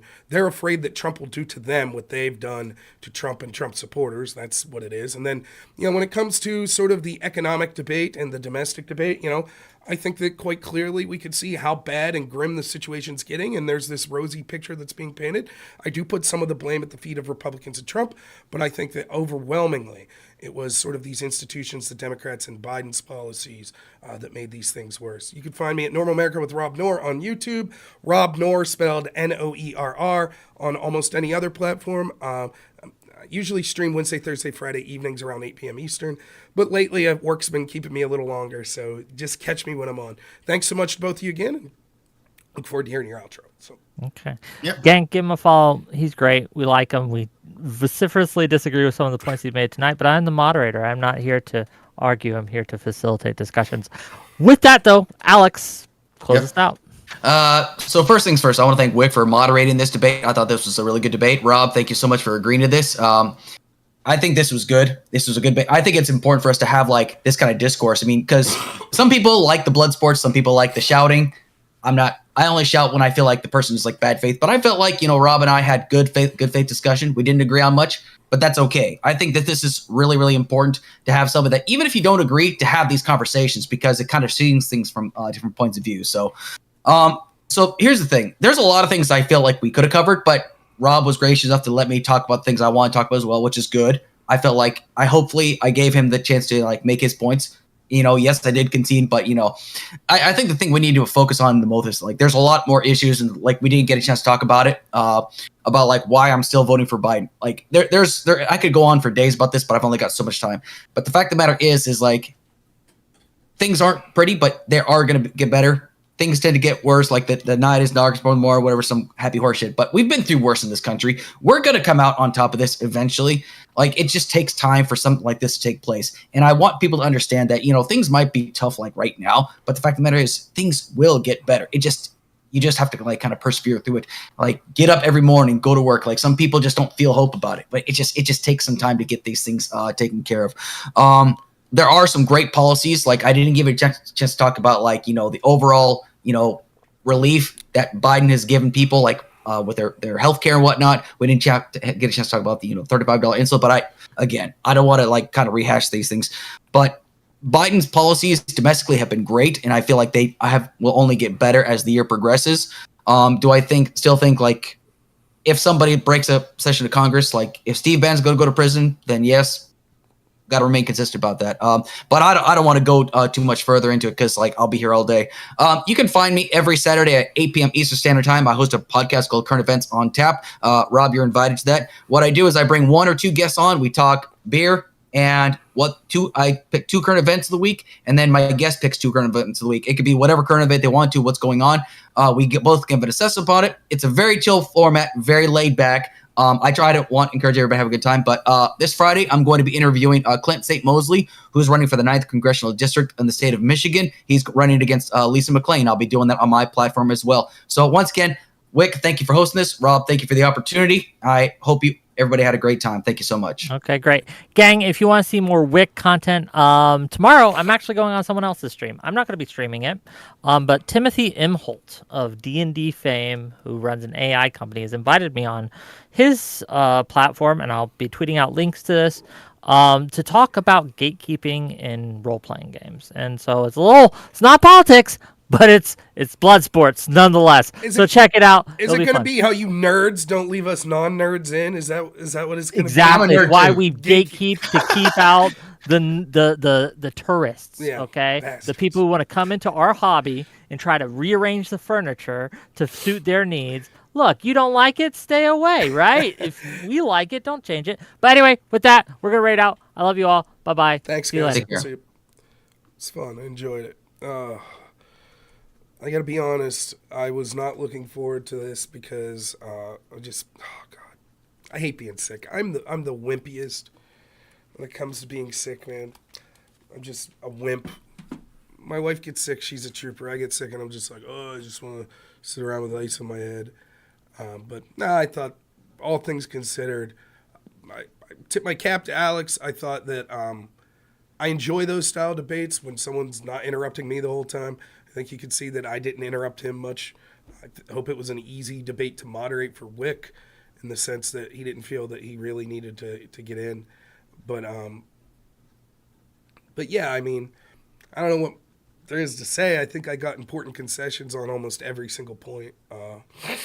Yeah, I saw it. Now, I think it's cumulative viewers on X, so that's not 181 worth watching currently. That's since it's been on that have clicked onto it. But yeah. But well, go watch it. Another new account. I thought it went very well. I thought that my performance was pretty good. And I'll be honest. My goal going into that debate was to give Alex. I was just like, whatever you want to talk about, man, because I've had this debate several times, including on Wick's show against No Opinion the other day there, The Economist. So I figured I didn't want it to be the exact same debate, just talking about my issues. So I hope that Alex feels that he got to talk about the majority of the issues that he wanted. Yeah, I don't know what to say. I thought that that concession on the corruption issue, that's the most interesting to me, and I could tell even Wick was like conceding that if Garland doesn't go to jail, it's corrupt, it's two-tier. Oof. It's funny though. I feel like if I was a full-time streamer and was like streaming 8 hours a day and had time to research stuff, I think that I would be even better than I am, because when I stumble into something that I'm like, unfortunately for Alex, that he did a little bit of research on Merrick Garland's memorandum on the FBI looking in at school board people, because I did a decent amount of research on that myself, and I'm prepared for that debate. Yeah, thanks 2024. Glad. Yeah, thank you for the super chats and the kind words as well. I saw them. Thank you. I just think on that issue particularly, like this, it's so aggravating to me. Trump's going to end democracy. It's like, what garbage projection, and the idea that, oh, Alex, yeah, thanks, man, yeah.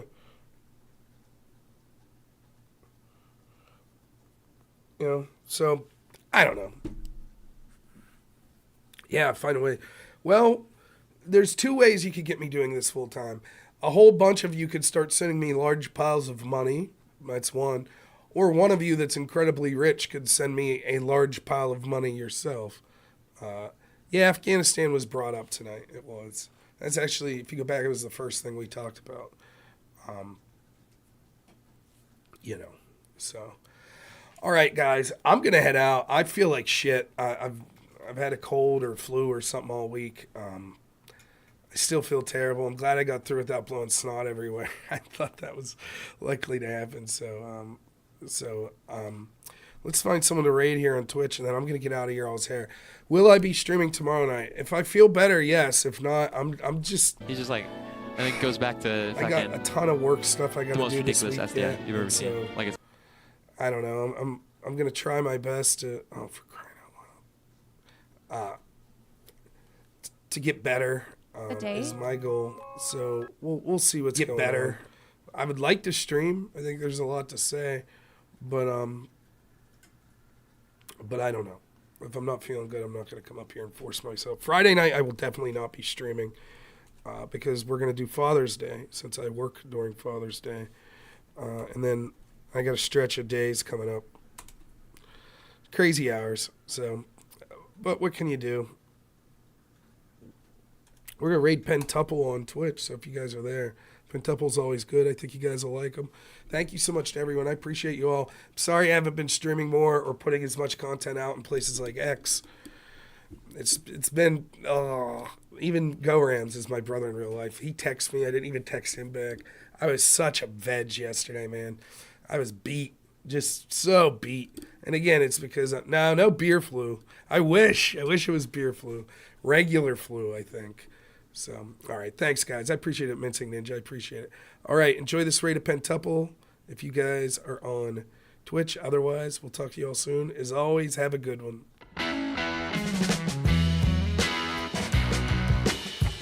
But,